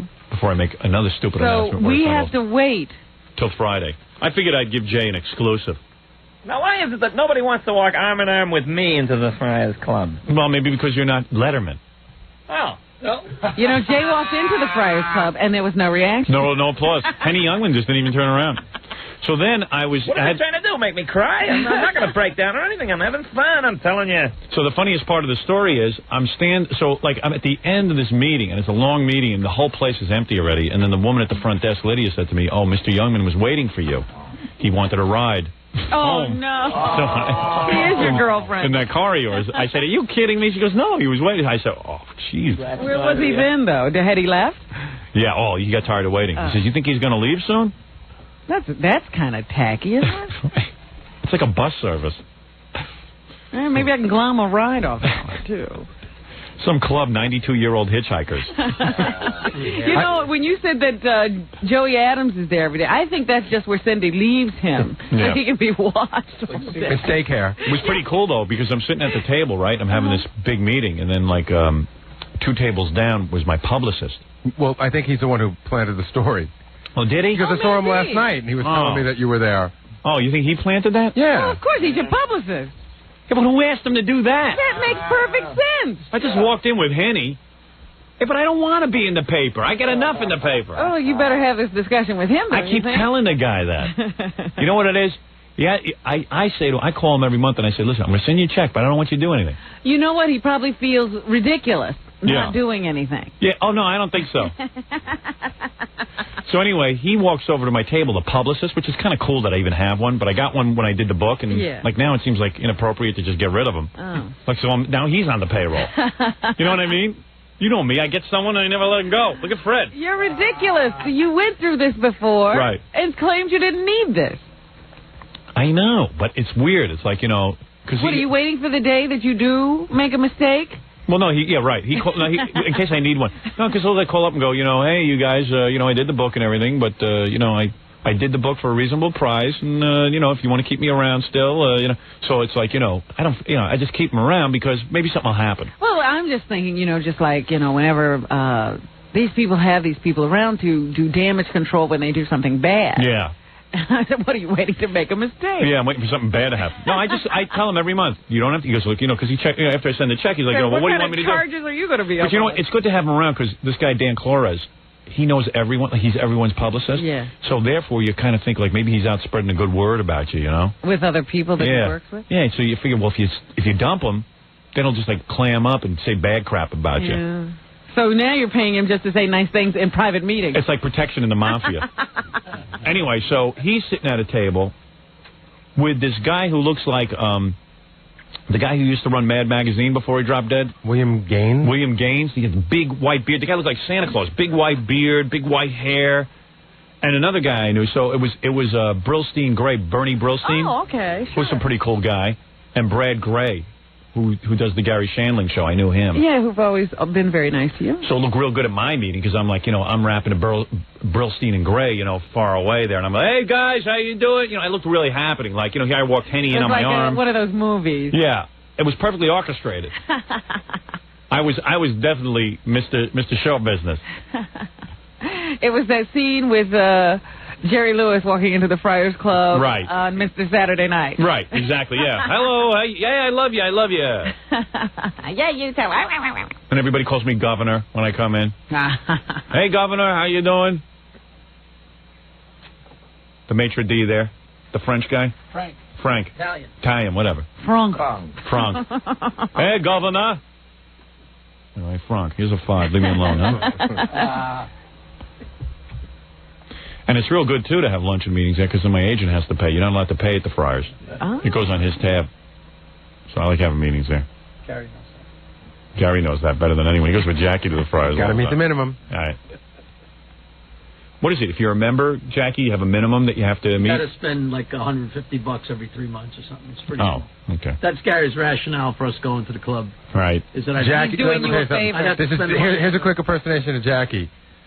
All right, we're going to lunch. I got to meet the minimum. Come on, Gorilla, Gage, everybody, we're going. But I mean, I appreciate it. You've said that many times. He says he never said it. That in 7 years. 4. But who's counting? Hey, by the way, Howard, Branford's here. Oh, he is. And also, I want to tell you, one of the guys that works as like a stagehand on Saturday Night Live said in defense of Jay, when they did that bit, they turned down the monitors. For some reason, they blacked out the monitors in the studio, so nobody saw him. That's weird. What I wondered. I wondered if there was a reason the audience couldn't react. It was a weird moment. Because, like, all of a sudden, Jay Leno's standing there, you think people go, whoa, hey, Jay Leno. Yes, but why was he there if they were turning off the monitors? I guess it was for the other 3 million people. Because despite $1 million budget a week on Saturday Night Live, somebody screwed up. Oh. That's why. What? We can't get a feed to the floor. All right, let's take a break. Branford Marsalis is here. Brought a whole crew of people with him, too. He's got Black an guys? entourage? He brought his assistant, very cute. White or black? White woman. Yeah. Ooh. And then he brought one of the guys that works on the show with him, and he brought the floor manager for the Tonight Show. Oh, cool. Branford's got a whole posse. When I did the Tonight Show out in California, there's like Jay just walks around in his jeans and hangs out. But Branford has like this posse of black guys. Like some of them are musicians and I don't know what else. But there's like tons of black guys and they all hang around Branford and they're all in the next dressing room. Yes. And they get in the dressing room and you hear that, woo! Wow! Wow! Oh yeah, they're making noises. You would think it was a James Brown concert in there. And you hear all the black guys right through the wall. Did it scare you? It's more exciting than what goes on the Tonight Show. If they shove the camera in there, I guarantee you they get you ready. See, that's what Jay should be doing. Forget coming to New York. But Jay doesn't recognize that Branford's dressing room is more happening than what's going on in the camera in there. You know who Branford was hanging out with yesterday? And they have girls back there. They have all kinds of action going on in there. Well, I know that when I went out to do the Fresh Prince of Bel-Air, half those guys came over to the taping that Friday night because they were all telling me, yeah, we're Branford something. Everybody was Branford something. Yeah, and they all seem to like talk to white guys out in the hall, but then they all go into the special black area, which is Branford's dressing room, and then it's like 57. It's almost like one of those clowns getting a little car. Yeah. It's like 57 black guys shoved into this little room, and they sound like they're having the time of their life. I swear I want to put on blackface and just sneak in there. Yeah, so you could have a good time too. It's like, hey man, what's going on here? Yow! And you can't understand a word because everyone starts talking, jive talk real fast. Yeah. Even Branford. He's like, what's up? What's up? Yo, what's up? Yeah. Branford's dressing room is completely out of control. We were in there yesterday. You know who he hired that works on the show now? One of the guys from Crazy Horse, from Neil Young's band. He's got like black guy? No, white guy. Well, a Spanish, Pancho. Oh yeah. He's got all these cool. But I don't think the black guy. I don't think that. What? Oh, Branford has to get in. Oh, Hey, Branford. We can't have this private Hey, Branford, we're having a private conversation. Stop. You know what I'm talking about, Branford. You know what I'm talking about? Yo, what's up, Robin? Yo, where you at, baby pop? How you living, yo? What happens in that dressing room? You know what I'm talking about? I can't tell you. We don't let white people in. No, but you know what I'm talking about. I don't know what you're talking about. I don't know nothing. You know exactly what I'm talking about. I don't know nothing. It was like a wild scene. And you couldn't get in? You weren't in my dressing room. No. You know the dressing room they put me in California? It was right next to... Upstairs. No, it was... Yeah, I guess it's upstairs. Yeah. My dressing room's 2 floors down. Maybe it's not your dressing room, but it's where all the band... I guess the band chair is one room. Yeah. It's right across from the makeup room. Yeah. And everyone... From the makeup room? Yeah. Nah, because the makeup room's on the first floor. You tripping, man. All I know is I had a posse of black guys in the next room, and you'd even hear like the wall being punched, and like you'd hear like It must have been. Was there a guest band on the night you were there? No, it was. Believe me, I could tell you a pal. Well, I wasn't there. And it's all guys. I felt like Tarzan. I knew you were going to say it. No, you couldn't be Tarzan. You didn't come out and try your word? You couldn't. And you have been can't Tarzan even think. because It's so if you loud. walked in that room seeing the movie, Tarzan whips the brothers' asses, but we would have most certainly whipped your ass. Oh, I don't doubt it. Most certainly. Yeah, but if I gave the Tarzan yell, alligators would have eaten you. No, if you gave the Tarzan yell, we would have run, remember? Possibly. So That's here right. comes Buana. Ah! I got plenty to talk to Branford about, but I got to take a break first. Head for the hills. All right. It's Buana. Branford Marsalis is here, and what we'll do is we'll take a break, and then we'll grill him. Yeah, come on, Governor. Grill him. Grill me, Governor will grill him. Come on, Governor. Boy, they beat up Jay pretty good in the paper today. Yeah, you read the worst one. Was that Newsday? You No, read something? everyone. No, not everyone. Everyone's into bashing Jay, but I'll come on there. I'll straighten I'll things tell out. you about that, because they used to do that crap to me. No, they don't. They always say you're good. They say you're better than Paul Well, he's Schaefer. getting the Oh, it's just because I'm positive black. It's not because I'm Exactly. really good. No, you're really good, They but you know, can't say if they say anything bad. why they beat up Jay, they say something good about you because it shows how liberal they are. No, that's See, rubbish. I'm the only black person in America you can say anything bad about. Yeah, you're different. You obviously never read the music press before. Because Look, they you're fried me on a radio. very listen, no one's taking it away from you. Sting didn't put you in his band because you suck. You're great. You're a great musician. But what, Howard? But what, Governor? But you know how the press is. They would never say that you suck ever. Oh yes, they would. No, they would they take won't. great delight in saying it No, too. they won't. Not these whiteys. Yes, they will. You don't understand the white man like I do. Hey man, This is the regular press, Branford. What do you mean the regular press? The music press is the regular press. No, it's not. That's music press. Nobody knows about that. That's But right. if you picked Screw it the up, music press. you would see them frying me on a regular basis. Ah, get out of here. No, their minds are made up. Their minds are made up about So us. your brother on 60 Minutes, did you see that? I didn't see that. It was thing. good. I know it was. When he came was off real doing that good. thing with the kids, Yeah. that was great. Yeah. All right, I'll talk to you about everything when I get back. Do your commercials. I got to Governor. take a break. All right. Unlike the Tonight Show, we have sponsors who pay to be on the show. Well, why don't you take the damn break instead of trying to All take right, up here we to go. bust my ass? Here we go. We're back with the Howard Stern Show. And we're back with Branford Marsalis, the band leader of the Tonight Show, and That's cold, man. he likes his gig better now. I can see he's starting to like Jay. In the beginning, you did not like Jay, Not even though true. you deny that. That's not true. I didn't know Jay. You didn't know Jay, but I see now you're on his team. You want to beat Letterman. Of course I do. I always did. Felt good beating Arsenio? We didn't. Did we beat him really? Yeah, I mean, that was. Hey, he said he was going to kick your ass. Well, I mean, we all knew that was a fallacy. That wasn't going to happen. I mean, I knew it from day Everyone one. in show business is so happy Arsenio failed because they said not a nice guy. Really? Oh, yeah. I don't know. Do you know him personally? Yeah, he was always nice to me. No, I hear not a nice guy. No, really, he was Got always real nice to me. taken with himself. Once he used to be a regular guy. He changed. When he became famous, he used to take meetings. He got the wraparound shades, had the hat turned backwards. He sits there like this. Couldn't be seen. Entertain me. Yeah. Hey, let me tell you something. Good riddance to Arsenio. I don't care. The hell with him. The hell with him. Say what? Branford will never say a bad word. He's a brother. He's a brother, He's a that's brother. right. All right, you got to stick together with a brother. Solidarity. You cannot disparage brothers. Oh, on the radio. please. Well, that's You're too what into that I'm racial agreeing thing. with you. You're I'm so agreeing into with that. you. I'm agreeing with you. That's You crap. should hate everyone. Blacks, whites, just like me. There isn't a soul on earth I like.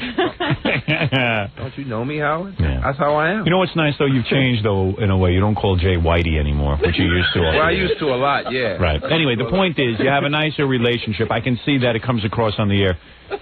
And as Branford was telling me during the commercial, he says, hey, you know, Letterman's had 10 years to get that show together. We had 7 days to He get it said together. that, huh? Oh, yeah, he's in here. He's now a team player. I see he wants to win. I was always a team player. No, you weren't. Wrong. Now, who is that picture that you were with a white woman in the Enquirer? Oh, yeah, that's now, right. who is that? Well, I was trying to live up to your expectations. Who is that white woman? I think it was Deb Mazar. Now, who is that? She's a white woman. Yeah, and what is that? Is it a That's date? your basic description. She's, you know, it doesn't really matter. Date. She just. Was said she a white. date? Oh yeah, she was a date. She was a date. You went out with her. Yeah, we went to a movie. How do you like how? Yeah. White, yeah. I never heard white guys so enthusiastic about a brother going out with a white girl. No, listen Thank to me. you guys. Listen, Welcome Branford. to the 90s. It's a good thing. Branford, wait a second. This is big news. It is? Yeah. You're telling me, isn't it amazing you have one date with a white woman and the Enquirer is right there? No. Isn't that, come on, don't you find? Why do you think they showed that picture? Obviously, he's had more than one date with a white They showed woman. the picture. Why? Because it was one of those Yeah. movie premieres, and there were a bunch of cameras around, and it was Deb Mazar. Yeah. And who is Deb Mazar? Deb Mazar is an actress, and she's on that show, L.A. the one Law. that got canceled, L.A. Law. Is she And the she's really a good hot friend one? of Madonna's. Is she fine? I think she's fine. Jackie, is she fine? You watch her, though. she's nice. Really? She was also in Goodfellas, I think. She was one of the girlfriends of Henry Hill, you know, one of the girls who used to have the coke business going. Types, you know. Really? Yeah. Oh. Ain't nothing going on, dude. It's just we went. Whoa, wait. I'll decide that. Yo, you decide. Yeah, I'll decide. Oreo sex sandwich. Yeah. Oreo sex sandwich. We need an extra person for that, Billy. That's Grandpa. And you can't join. Yeah. Jay, let me ask you something. Are you happy that Branford was in the inquiry? Now that we know each other, I'm glad we can have a conversation. You kill me with that. Yeah. Here, play that. Yeah. What is that? It's my new record. Oh, come on. Let's talk about white women. We can talk about white women, too. It's a He's white putting label records album. out on vinyl? I always put records out on vinyl. What are you, high? I believe I love vinyl's these superior. purists. Why are you on vinyl? Because vinyl sounds better. You understand that people buy CDs? No, well, they CD. make CDs, too, for all the idiots that want to buy them. You think vinyl records sound better than CDs? They do. They do not. They do. These scratch. So do CDs, and when CDs scratch, they're damaged completely. They just go. Branford's a weird guy. I know, he's all into that. Like, who cares about vinyl? Put them out on CD. Who's Nobody that has passionate? turntables anymore. You're gonna like this record. It's not a jazz record. Our turntables are covered with so much garbage because nobody uses them. Put books on now. Yeah, it must have cost them a fortune to get this pressed on vinyl. Analog. Which side is the good I don't side? know. Put it on, and if you hear Leno's voice, then it's the right side. Okay. If you don't, then it ain't the right Now, side. you made a record with Jay Leno? No, I've used him in the front of one song. Okay. Now, does this song have lyrics, or is it one of these long, drawn-out instrumentals It's an instrumental. that you jazz guys it's get not into? a jazz instrumental. Oh, good. So you like it. Hey, when I'm on, play some rock. That's all we play now, dude. Really? That's You all we haven't play been now. watching. See, No, I have been watching. I see that, but real We rock. ain't played jazz in years. Well, you give me a list of the real rock songs, and we'll have a couple for you. All right, good. All right. I'll decide what songs will be played. You're the king, right? That's right. That's Governor. right. Governor. Let me hear what you've been up to musically. Hey, who's all those people with? Who's the white girl with you? Where? In your entourage today. Oh, Colleen, my assistant? Ooh, yeah. Colleen. Yeah. Listen to the sound of the turntable. We haven't used it in so long. You hear I it? don't even know if there's a stylus in there. Will y'all play the thing? Shut up. All right, let me play this. This is Branford's new record. No, put it on. Don't put it in the middle. Put it at the top. What's wrong with you? See, you didn't want CD. Hold on, let me cue it up. Oh, it's good. Why did you release this? You wanted to show you play that better than Doc? Hey, hold it a second.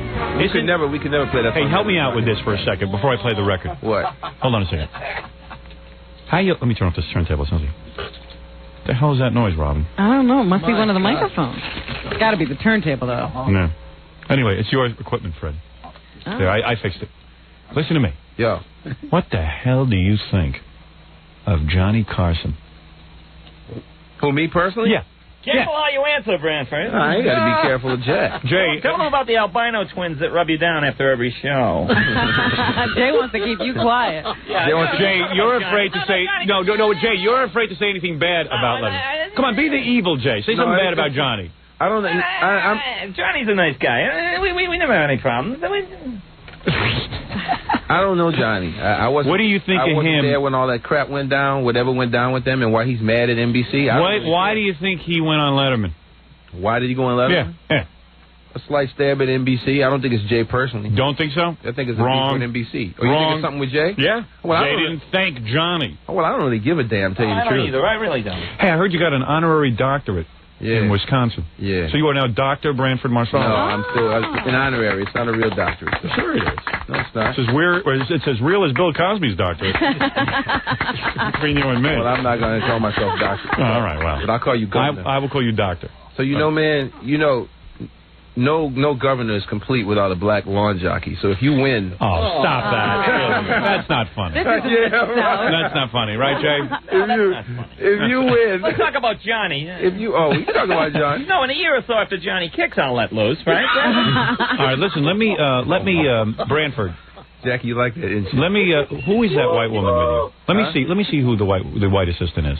Colleen. Colleen? Yeah, bring her in here, Gary. Let me look her over. Uh-oh. This I got to see. Here we go. Is she hot? Ask her boyfriend, George. Very cute. Let me see.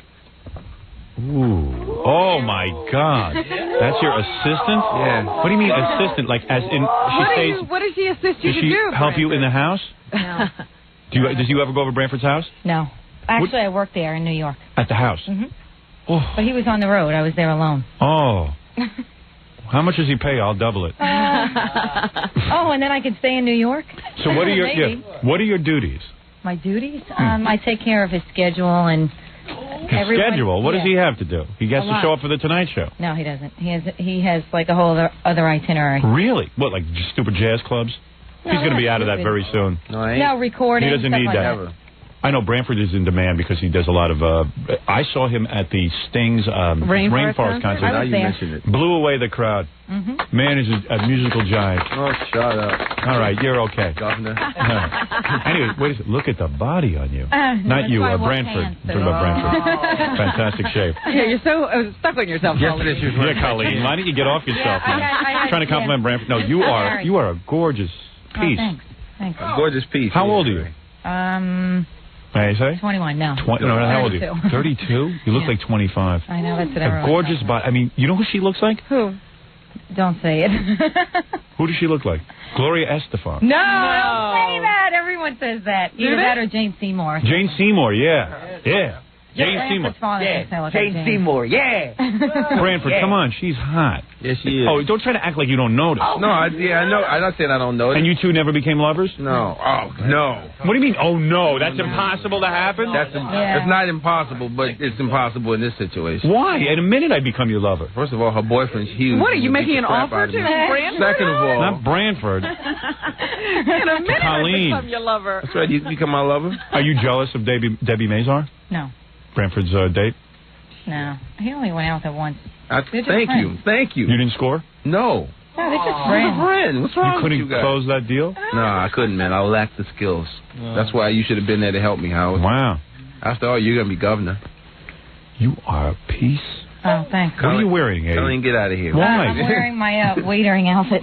Do you wear underwear with that? Oh, yeah. gee. You do? And they're black. Are they thongs? Yep. You got a nice body. Thanks. How do you have time to take care of your body if you're I busy don't. working I don't- for I don't Branford? work out. I You don't don't? What do you just starve yourself? Nope. No, she definitely doesn't. And she No, walks I eat around. chocolate and he eats And it. she walks around, and you guys act totally professional. No, you never they think don't sex act thoughts. professional, but- Branford, you never think about her sexually. No. Never. No. Never crosses your mind. How long have we been working together? 5-6 years now?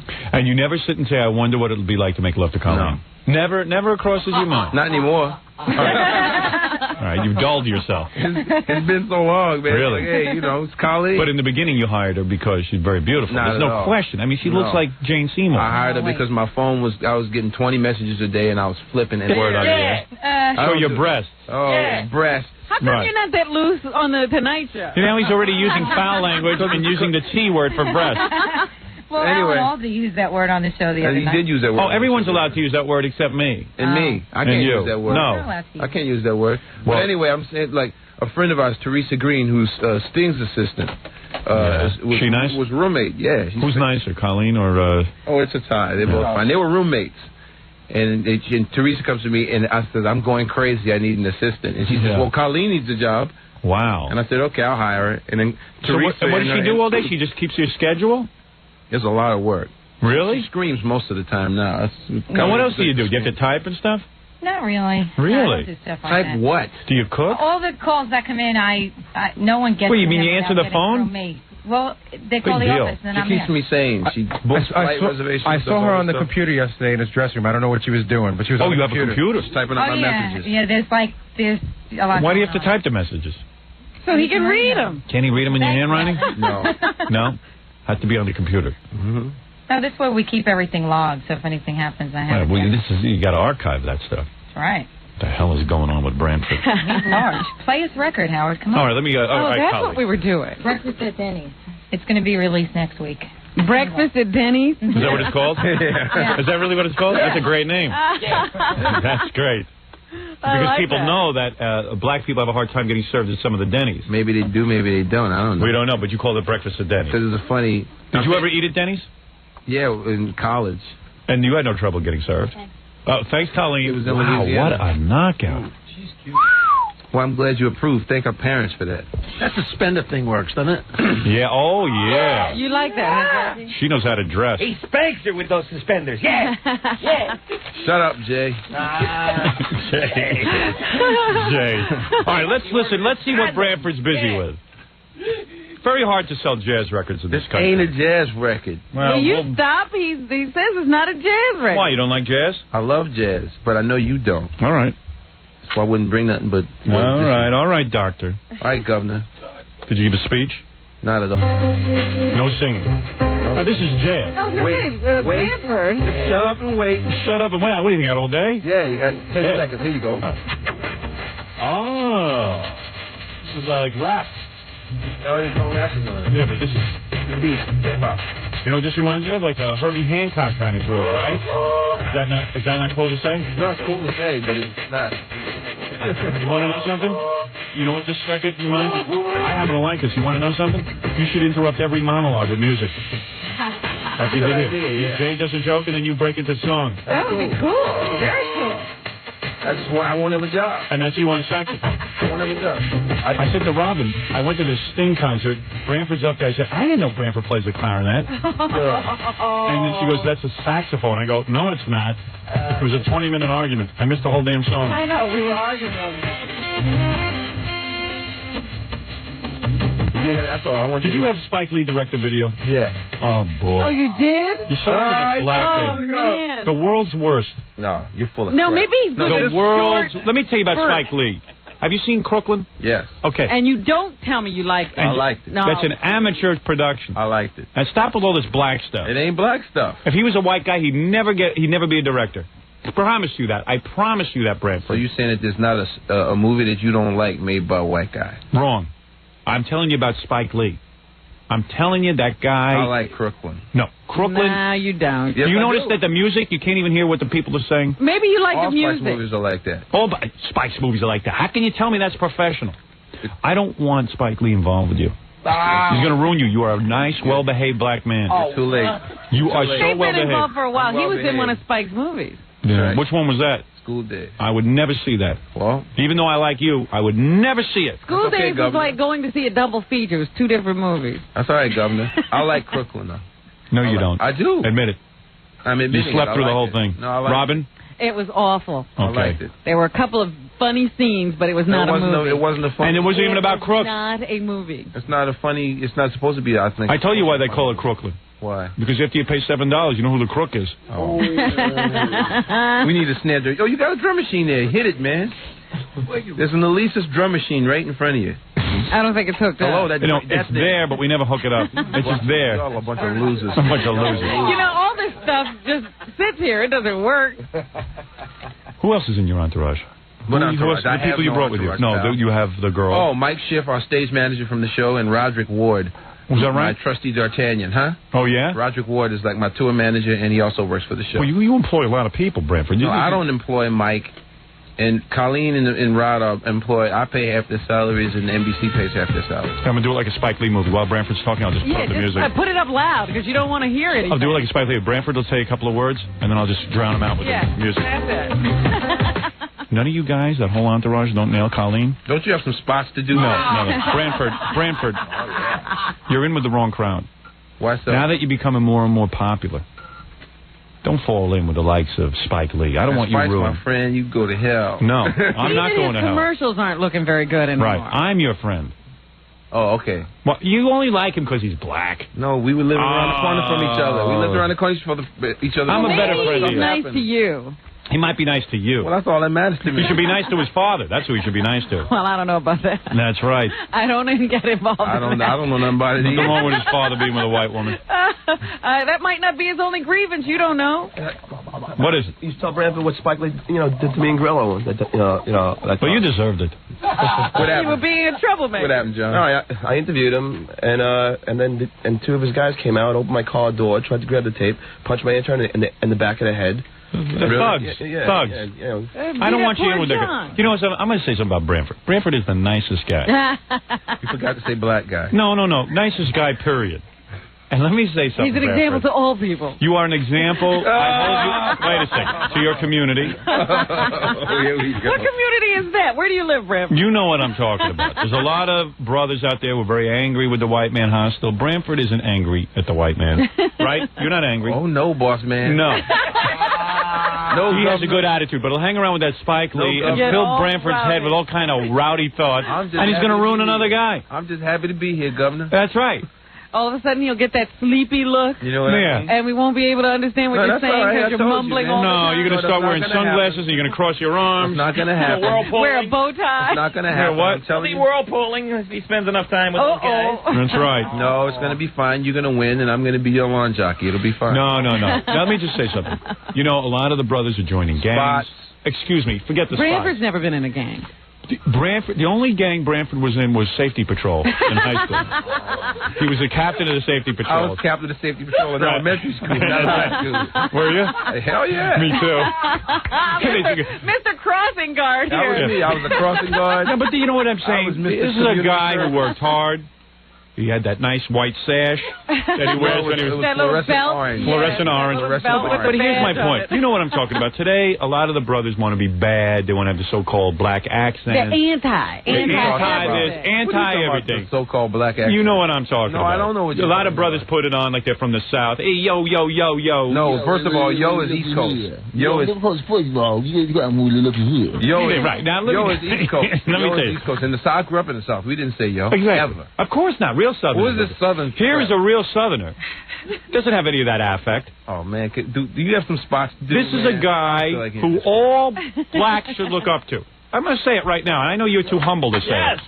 Am I right, Jay? Yes, Branford. Now, let me tell you something about Branford. He thinks Uncle Ben is a rabble-rouser. Right.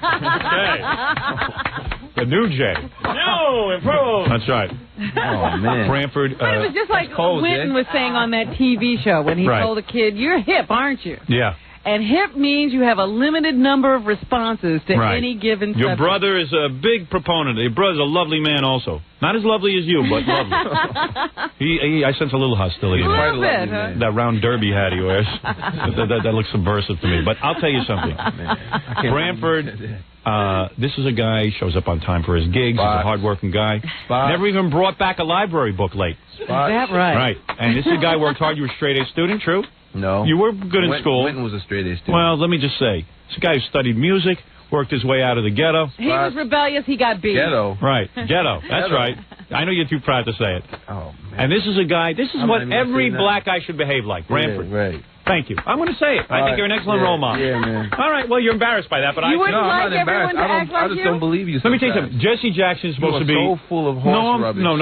Jesse Jackson. Jesse Jackson is going to boycott your network. Whatever. Let him do his own thing. Branford doesn't. Are you going to cross the line? Branford hates boycotts. No, oh, man. Believe me, Branford... What are you doing to me? Branford makes Sinbad look like Colin Ferguson. How do you like that? Now, let me tell you about Branford, and this is why I like him. This is why I like him. I'm going to say it on The Tonight Show.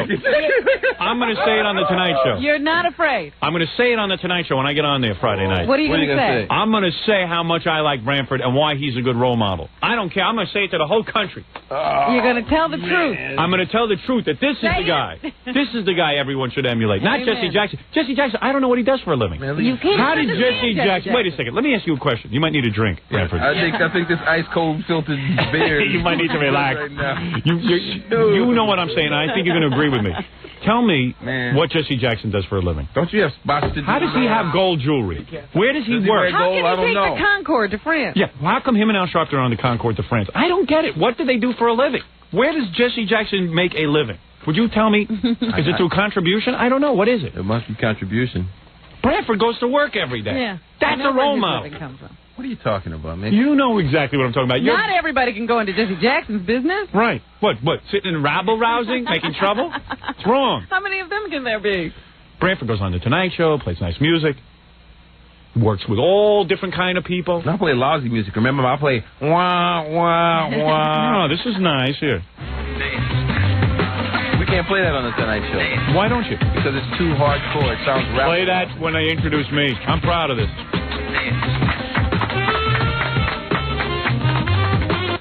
I'm just saying you're the second best black role model in America. Who's the first? Number one is rap star Young MC. He's so well behaved, he completely disappeared. I don't know where he is. I don't even know where he is. We can't even find him. But he's a good role model. Let me say, Branford, that I think you're on to something here with your whole attitude and everything. I think it's going to catch on. So you're saying if I work really hard, I might succeed like Young MC? No. I am saying that young people, if everyone was like you, everything would be fine. Thanks, Howard. And all white people should behave like you. I got news to you, not just black people. There's some rowdy whites. There sure are. No, are there? No, are there? Of course there are. No, I didn't even know that, man. Look at Fred. Fred's a Martian. I didn't know that. I didn't know that. You should see some of my mail. Is this record now in the stores? Can I actually buy it? No, you cannot. Now, why would you put out a record that I can't buy? I didn't put it out, stupid. Who put it out? Now, you don't have to get it. Oh, I forgot. That's a compliment. We're talking black talk now. All right. No, I'm not talking. If you talking say someone is dope or fresh, I know. I didn't say you were fresh. You're saying I'm a dope. No, I said you're stupid. All right. No, it's different. May I compliment you? No. You don't have the brains you were born with. You're a frigging idiot. Yeah. How's that? Thank you. No, that's a compliment, and Branford knows it is. Yeah, right. But I didn't know we were speaking in black vernacular. Go ahead. I'm sorry, black you talk just right slipped now. into it. Howard. You say someone's dope. If you walk up to a white guy and says he's a dope, he'll beat you up. Right. No, but you don't. You say go to it's a black dope. guy and say you're a dope. He compliments you back and says you're an idiot. No, I know about black stuff. Branford, you hardly know anything about it. You're so ensconced in that white community of yours. I know about it. I forgot you live in the ghetto now. Here, compliment. I'll compliment you right now. How's that? Okay. All right, here I go. Biggest compliment I can give you. You're as dumb as a mongoloid Polish mailman. Now, return the compliment. Go ahead. No, man. You're going to force Branford to take a Write drink? me one, man. Write me one. Hey, listen, let me tell you something. Write me one. No, seriously, come on. Do me a favor and compliment me back, all right? Compliment me back. Go ahead, here we go. All right, Jay, does he have your permission? Yes, absolutely. All right, very good. Branford was actually against Nelson Mandela becoming president. Was he really? Very admirable. Really? Is that right? Yes, when any trouble, he liked it the way it was. Everything was fine. Branford, compliment me back. I'm going to compliment in a black way, though, not in a white way. In a black way. Go ahead. I'm going to compliment you. All right, I'm going to compliment you in 1 second. All right, go ahead. You're as stupid as... You're as stupid as... Come on, man. Help me. What are you doing? All right, like that. I'm being done in here. All right. I'm being done in here. What is he writing? Done in here. Branford needs a little help. All right, listen, Branford, let me just say something. I'm being done in here. I am going to see you on The Tonight Show Friday. Friday night, you and I will be together. By the way, I want to announce something. I think the first guest in Tonight Show history to wear, I'm going to do a costume change. You're wearing two different outfits. No, I'm going to have different outfits, like Cher. I'll appear in one outfit. Are you going to announce who's designing for you? Of course. So, what do you want us to play? When you come on? Play something wild. No, tell me something. All right, what's your favorite? That Soundgarden song. I love Soundgarden, but you're not going to play that. I love my favorite song on the whole album is track number 7. It's called Black Hole Sun. Okay, Black Hole Sun, track number 7. Number 7 on the new Soundgarden. You got it. You're going to play that? We'll play it for you. When you come out. Oh. When you come out. That's what we'll be playing. Either play that or I'm too sexy for my shirt. No, don't play that. That we won't play. Yeah, no, that's the second time they come back to you. Right. I will see you Friday night. Hey, who's going to be on with me? The Blue Men. Blue Men are cool, man. No, they're not cool. They are cool. No one even heard of them. Who cares? They're still cool. Guys who dipped themselves in blue paint. And it's performance art, and it's dope, man. You should check it out. It's dope? It's dope. In other words, they're not dopes. No, I didn't say they were dope. I said the concept. Let me compliment the Blue Men. They are as stupid as me. Now, that's a compliment in black. In white, it is not. Thank you. Now, so were you speaking black or white just now? Just now, that was black. Oh, okay. All right. Anyway, it was a sounds the same to me. I don't know. Maybe it's me. Hey, let me ask you this, Branford. Is it true that Paulina, the model, will be on Friday night as well with me? I don't know. That's what I hear, I guess. What do you think she'll wear? Ooh, la wee. Well, I don't know if your outfit will be as nice as hers. Yeah. Paulina. Thank you. Paulina. I don't care. Yeah. I don't care. Stay with me, Branford. I don't care. I come here to get abused. It's okay. No, you love being on this show. I do, actually. That's not abuse. Abuse? I'm complimenting you. I'm calling you the best role model in black America. Better than that weather forecaster on Channel 2. What's his name? That? Mark Ewing. McEwen. Mark whatever, McEwen. Oh, That's my homeboy. He's from New Orleans. Homeboy. It's my homie. He's from New Orleans. Good morning, America. Yeah. I don't like him. Why not? You're a better role model. Why? Mark, keep eating. That's Why? what I call him. Why? No, I like him, but you're even a better role model. Why? Because you're better behaved. What? Than Mark? Yes. What are you smoking? You're ill. You're crazy. He's an okay guy. I like Mark. I'll compliment him. He's dope. He's jerky. Fat? No, he's jerky, moronic, hard-headed, brainless retard. Oh. How's that? That's a big compliment. No, that's not meant to you. Fat in black is a compliment. No. If he's fat. No, Mark McEwen is a good role model, too, but quite frankly, he's a cannibal compared to you. He's a cannibal? You are a great role model. You are a man who made it on his own. You studied music. You know exactly what I'm talking about. You know Play exactly. my song, man. All right, here it is. There it is. No, not that song. No. Turkey in the Straw. Turkey in the Play my song. Wait. Turn that off. Turn that off. All right. Now, wait, Howard. You can't start saying it yet. All right. You ready? Right. Hit it. What am I? You're a great role model. That's what you are. Are you producing the show or me? Who even knew what the name of this was? Oh, thank you, boss man. I just don't happen to be here. You're a great guy and you know it. Oh, thank you. Thank you, right. Governor. Thank you, Governor. I'll tell you, Uncle Remus was wild compared to you. Anyway, listen to me. Branford, I happen to be a fan of Branford Marsalis. What a beautiful day. I am going on your show. I've had a lot of pressure to go on the Letterman show. I'm telling you, I feel that Jay and Branford asked me first. Yeah. So I have to go there first. That's the right thing to do. I sincerely appreciate it. I am not sitting and looking at the ratings and you're saying, well, Letterman's got a higher rating. If a guy asks me to come on his show, I go on the show. And that's the way you do it. You have loyalty to whoever asked you first. If the situation was reversed, I would do the same for Letterman. The same for Letterman.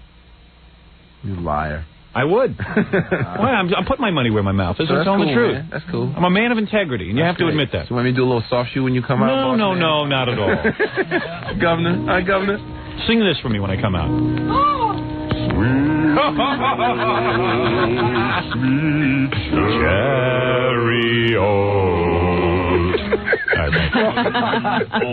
carries me home. Shut up, Jay. Jay sings that around the office all the time. Jay, you are Branford's boss, so you know. Massa. You are M-A-S-S-A, Massa. That's the new Jay. The new cruel Jay. Evil Jay. Evil Jay. Listen to me, Branford. I look forward to seeing you Friday night. Well, congratulations on your new record that no one can buy in the store. It'll be out in July. Oh, in July. Okay. Well, that song will be out next week. Oh, there will be. Will it be on MTV, the Spike Lee video? I don't know if they choose to play it. All right. I haven't had to whip him since Helen left. What was that, Jay? I haven't had to whip him since Helen left. Oh, really? I'm not really the boss. I'm the overseer. Yeah. Did you see we had Jay at a press conference? We asked him about Helen. He was like, no comment. Oh, yeah, I heard. John told me about it. Yeah, it was wild. I want John to bust on one of my press conferences, man. When do you have a press conference? I mean, I'll have one if John's going to come in. Oh, well, send him. We'll send him. Just y'all have won't one. like the answers. Y'all won't be able to play them.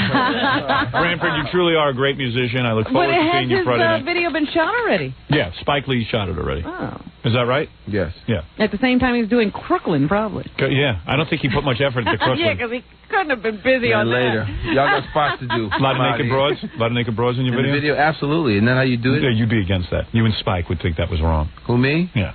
I don't care what people do in their video. Are there naked women in the video? Yeah, sure. Oh, seriously? Yeah. No. Why not? Why is that bad?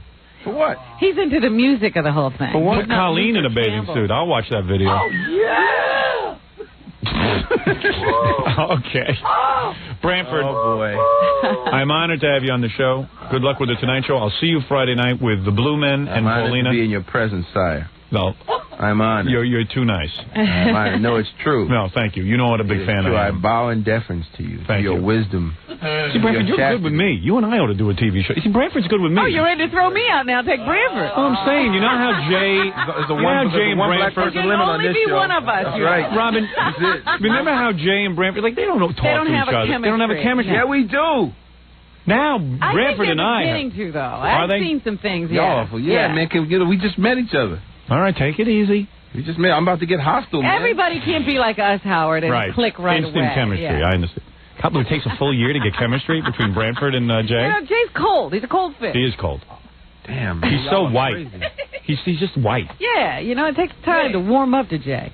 That's not true. Oh, shut up, Branford. What's the up. truth got to do with anything? You shut up. You shut up. That ain't true. All right, Branford, it's getting ugly in here. It's getting ridiculous. It's out of hand. I want to say good luck with the new record. Okay. Number one. Hi, Nicole. How you doing? Who is Nicole? What? None of your damn business. Oh, that must be the new girlfriend. Oh, that's the black girlfriend. The real girlfriend. No. Who told us he has a beautiful black girlfriend? Didn't Jay told us that? Oh, yeah, Jay on the phone. Jay Leno? Yeah, the real Jay Leno. I have a beautiful black girlfriend. Yeah. Is that what he said? Beautiful black girlfriend. He met a black woman that is your girlfriend. He met a girlfriend. Well, these He was qualifications are amazing here. What does she look like? Does she have the straightened hair or the braids or does she have an afro? I don't know. She got hair. She what? She a roundaway girl. What's a roundaway girl? I have no idea. Why don't you explain that, Jay? Hair extension. Hair Oh, you extension? talking about LL song? LL. What's the finger? LL. LL Cool J. How come is it whenever white guys talk about black people, they put their hand in like the thumb and the pinky ring up and say, yo, what's happening? Well, we're trying to imitate what we see on TV. That's not what brothers Who do. would know what the brothers do? None of us know any brothers. Yo, man. Nobody lives near any brothers or knows any brothers. She ain't no round the Let way me tell you girl. something. The guys, jive turkey. the guys who ain't be no round the way girl. The guys who disturb me the most are these so-called wiggers. White, they call them white niggers. I didn't name them that, right? They disturb you too, huh? Whoever heard of such nonsense? A white guy walking around trying to look like a black guy.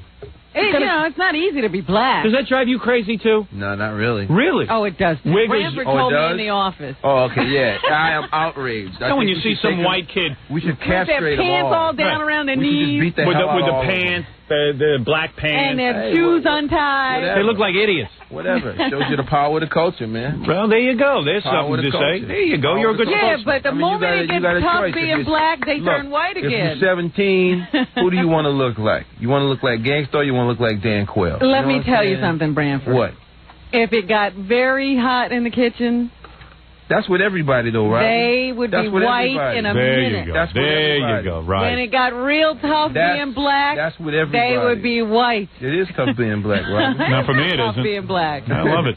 I love being black. What's tough? So tough. He's got a job that pays him he's $10 million a year. And I'm the only black He has person sex in with. He America. has sex every Well, night. it's not tough being black for you. Who are we talking to? The whole race or you? He's apologizing for the whole you race. just spoke about the whole race. Oh, you said if all of a sudden it got tough being No, black. you they'd want be to white talk in a to minute. someone who has a That's tough being black. that's a I'll tell you who has a tough being black. Holly. Robin missed her nail appointment yesterday. That's right. I've missed him for months. I haven't had one manicure this year. Right. 'Cause she's working. Damn, Robin. All right, listen. I've got to. The That's two of you. my piles. What? Branford, you have a very tough being black. But let me just say something. So tough being black. I know it's tough. We should all have it so tough. I should have it as tough as Branford. I'd become black tomorrow if I could have it as tough as Branford. I'll trade with you any day. Oh, really? Ah. All right, baby. Try it in my shoes. I just to be a big, ugly, gawky white guy. Those are some big features. That's right. The government is after. All right, Branford, it's getting ugly in here. What's turned into a joyous occasion has really gotten out of control. Yeah, it's always so nice to see Branford, and we're fighting by the time he Yeah. leaves. Branford telling us how tough the black man has it. That's when Colleen misses the phone calls from That's last right, Thursday. when he She gets doesn't to put them in get the his computer. messages. Yeah. Got a white woman working for you. That's beautiful. Woo. Well, I want to say hi That's to how tough Teresa it Green, is to too, be because black. I remember when she told me I'd never hire a white woman. Oh, yes, you would. That's a cool move. It's not a cool When you're move. around with all your black friends and you order the white woman around? No, believe me. Believe me, that's cool. Believe me, there's times when we walk in situations, though. Yeah. Like we did a thing at BET once, and Colleen came with me. Yes. And, boy, the sisters threw her crazy shade. Oh, really? They thought that was the girlfriend. No, I don't know. You're not supposed to have a white assistant. You're not supposed to have a white nothing. Did you ever get it on with Sting's wife, Trudy? Oh, please. No, not that I can recall. Ever see her nude? In a picture. Really? Yeah. Nice, huh? In the picture, yeah. She's a hot number. Fine. She's fine. She's crazy fine. Send me that picture. I don't have the picture. It was in their house. Oh, I see. Oh, she's hanging You nude? think I'm walking around with a picture of the man's wife? There's a You nude are of sick, her in the sick house? man. All right, listen, Wait a Branford. minute. What's wrong with this There's a man? nude of Trudy hanging in the house? Oh, yeah. What's wrong with you, man? Were you at Sting's house? Couple of times, yeah. What Is this over in England or over here? Over here? He needed a servant. What? Really? All right, listen, I got to go. Branford, I want to thank you. I'll see you on The Tonight Show Friday night. We'll continue this conversation. See you. And good luck with the new record. It's coming out next week. What is the record called? Breakfast at Denny's, the album. Breakfast at The name Denny's. of the album, the name of the project is Buckshot LaFunk. Buckshot LaFunk? Yeah. On what label? Is Columbia. it? Very nice. Nice job. Thank you. And I'll be back right after these words. I want to say thanks to the great Branford Marsalis. Much more talented than his brother Wayne. Do your spot. What is it, Fa Foo-hee? There's a girl out front that showed up a little while ago. Today's her birthday, and she wanted to get a kiss from you for her birthday. But she's not gonna. I don't think she's gonna get naked, but she is very cute. Did you try to negotiate a nude thing with her? I really didn't, because I wasn't sure what you wanted to do. Scale from 1 to 10. What does she look like? I'd give her an 8.5 to a 9.5. Really? She's not built, but she's very, very cute. What do you mean not a big chest? She's petite. How tall? She's probably about 5'2". She's a stripper? I don't think so. Just a girl. Certainly for somebody's birthday, Robin, I should see if she'll take her top off. Okay. That would put the icing on the cake. Yeah, when do you get so All right. generous? I don't know. I'll be back in a second. Gary got freaked out because she was so good looking. He's like, well, she, we just might want to look at her. And just any girl will come down here, Howard. That's true. Well, it's her birthday. I always think I could get their clothes off if I got them in here. Maybe you want to talk to her on the phone and see about negotiating yourself. Yeah, Gary don't know how to negotiate good. I'm a master negotiator. Tell her she's so close to her dream of meeting you. What happened? I got her down to bra, but she doesn't really have much, she said. So what? She's embarrassed? Well, how about down to bra and panties? Why don't you put her on the phone and let me negotiate with her? I don't think you can negotiate the dress coming off. Poor girl is down here for her birthday, and look what happens to her. Let's hope it's past her 18th birthday. Some present. Oh, boy. Or else we'll be in jail with Bobcat. Yeah, I'll see you all. I'll send you cigarettes. Right. I said to Branford, how much trouble would I be in if I lit Jay's desk on fire on the show? Because Bobcat Goldthwait lit his chair on fire, and evidently now they've got him up on charges and stuff. Yeah. Oh, wait. Hello? Hi, Howard. Hi. Hi. What's your first name? Marlena. Marlena, let me ask you something. What birthday is this? This is my 24th birthday. Perfect. And then let's negotiate. Listen. And the only thing I want is a kiss from you. That's it. You are so close to your dream of getting that kiss. I mean, I am literally, if I tell you I know what phone you're on, you're maybe 10 feet from me. Mm-hmm. And I got to tell you something. You're so close, and I really want this to happen for you. And while I'm not asking you for your complete disrobing, I'm asking you for bra and panty. No. And I will kiss you while you're... You'll be very disappointed, though. I don't have a You body. don't understand. She doesn't have a body, she's just a head. Yeah. Oh, you're like that in Living Color sketch where the head just comes in? I'm telling you, it's not the same to kiss unless you're almost nude. Because you know what? For you, I'm thinking of you... I have a see-through shirt on. You have a see-through... I tell you what, here's what you'll do. You'll walk over by my chair where no one can see. We'll dim the lights all the way down. Now listen to me. Listen to me. Mm-hmm. The lights are down because you're really very close, yet so far. Because I Hold can't... on a second, hold on. All right. Howard, first of all, you can get her down to like these very, very short pants and a bra. And by the way, she is wearing your favorite thing. She's got a belly button ring with a chain attached to it. Where does the chain go? It goes around her waist. You know what I mean? Like the belly button ring is in there and the chain goes through the ring. Wow, and the chain goes all the way around. All the way around. Very sexy. You'll All right, come here. Let me talk to her. Never mind you. Why am I talking to you? Gary's already there. She's in. Marlena? Yes. First of all, I'll clear all the morons out of here. Talking about Jackie, Fred, Billy, Robin. No fa-fa-fooly either. No, I like Baba Booey. All right, you'll turn on the lights. First of all, Robin's in another room. She can't even see when the lights are No, all I know. down. I know the All right. setup there. I'll get Jackie, Fred, and Billy out of here. Okay. What? No. No. I don't even know. I'm in charge here. You're not in charge. Well, I used to be. All right, we'll go. All right. No, that's okay. They can they can stay. All right. Well, I just want to relax here. Whatever's good for you. Okay. I dim the lights all the way down. They can't see that. You're by my chair. Mm-hmm. I'll take off your shirt for you. I'll pull off your dress slowly. I don't have a dress on. What is it? I have shorts and a long shirt. All right, I'll take your shorts off. What are you wearing under the shorts? My G-string? G-string? No. Just panties. Mm-hmm. All right. You'll be in your panties. Do you have any holes in your panties? Listen to me. You'll then stand before me, shaking and quivering, because you'll be so nervous that I'm about to make your dream come true. And as you're shaking, I'll scoop you in my arms and kiss you. And then I'll give Can you. we do that with the clothes on? No. That is non-negotiable. Are you married? No, I'm not married. Oh, come on. Let's have some fun. I would let you first, and then I would no, I don't want to we'll see talk. it. I don't want to see it. No. Because that's going to influence me. This is the only way I can negotiate. You don't understand. Like, you have your standards, I have my standards. I can't do that. If I let you in here, you don't take anything off, then everyone's going to come down here expecting the same treatment. We'll have so much fun together. You're so close. You're 10 feet away. It's going to be your luckiest year once you get my kiss. You will have the best year. Kiss on the cheek. Cheek?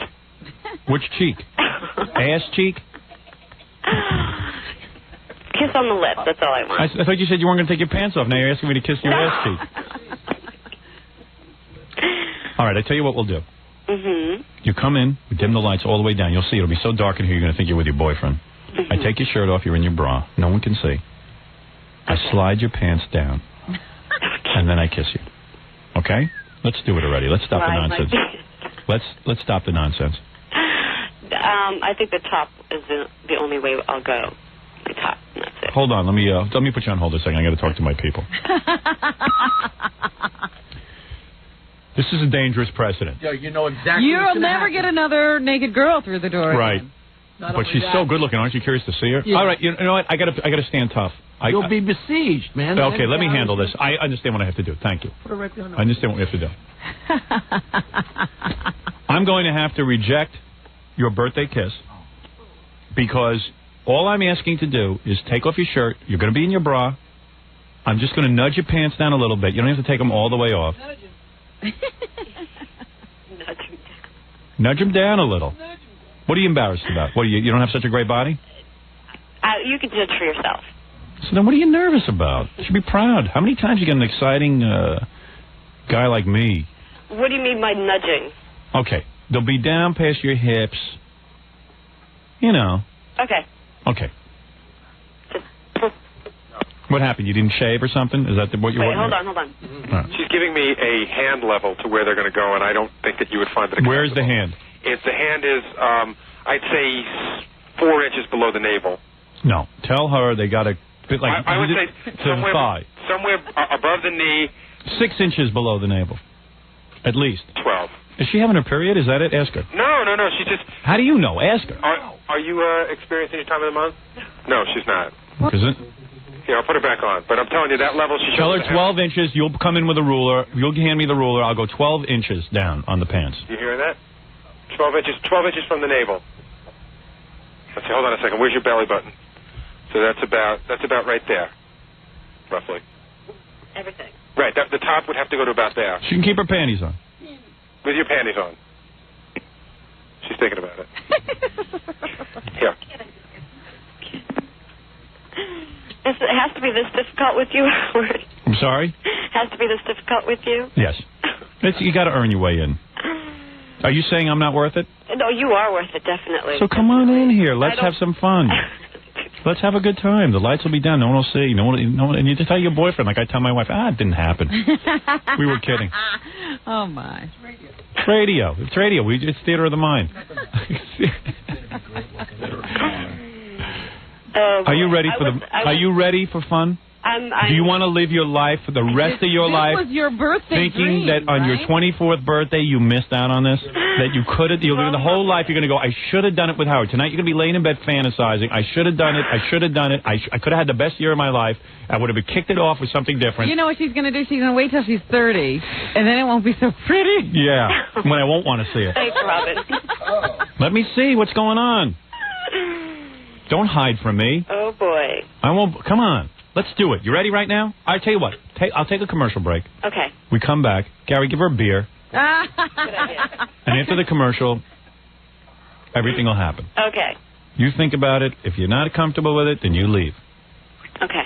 Gotcha. But remember, you could get hit by a truck tomorrow, and you'll never have lived. Thanks, Howard. And I'm telling you, it'll be erotic. You are a negotiator, let me Live tell like you. this is the last day of your life. Is that what you're doing? Yeah. I mean, for God's sakes.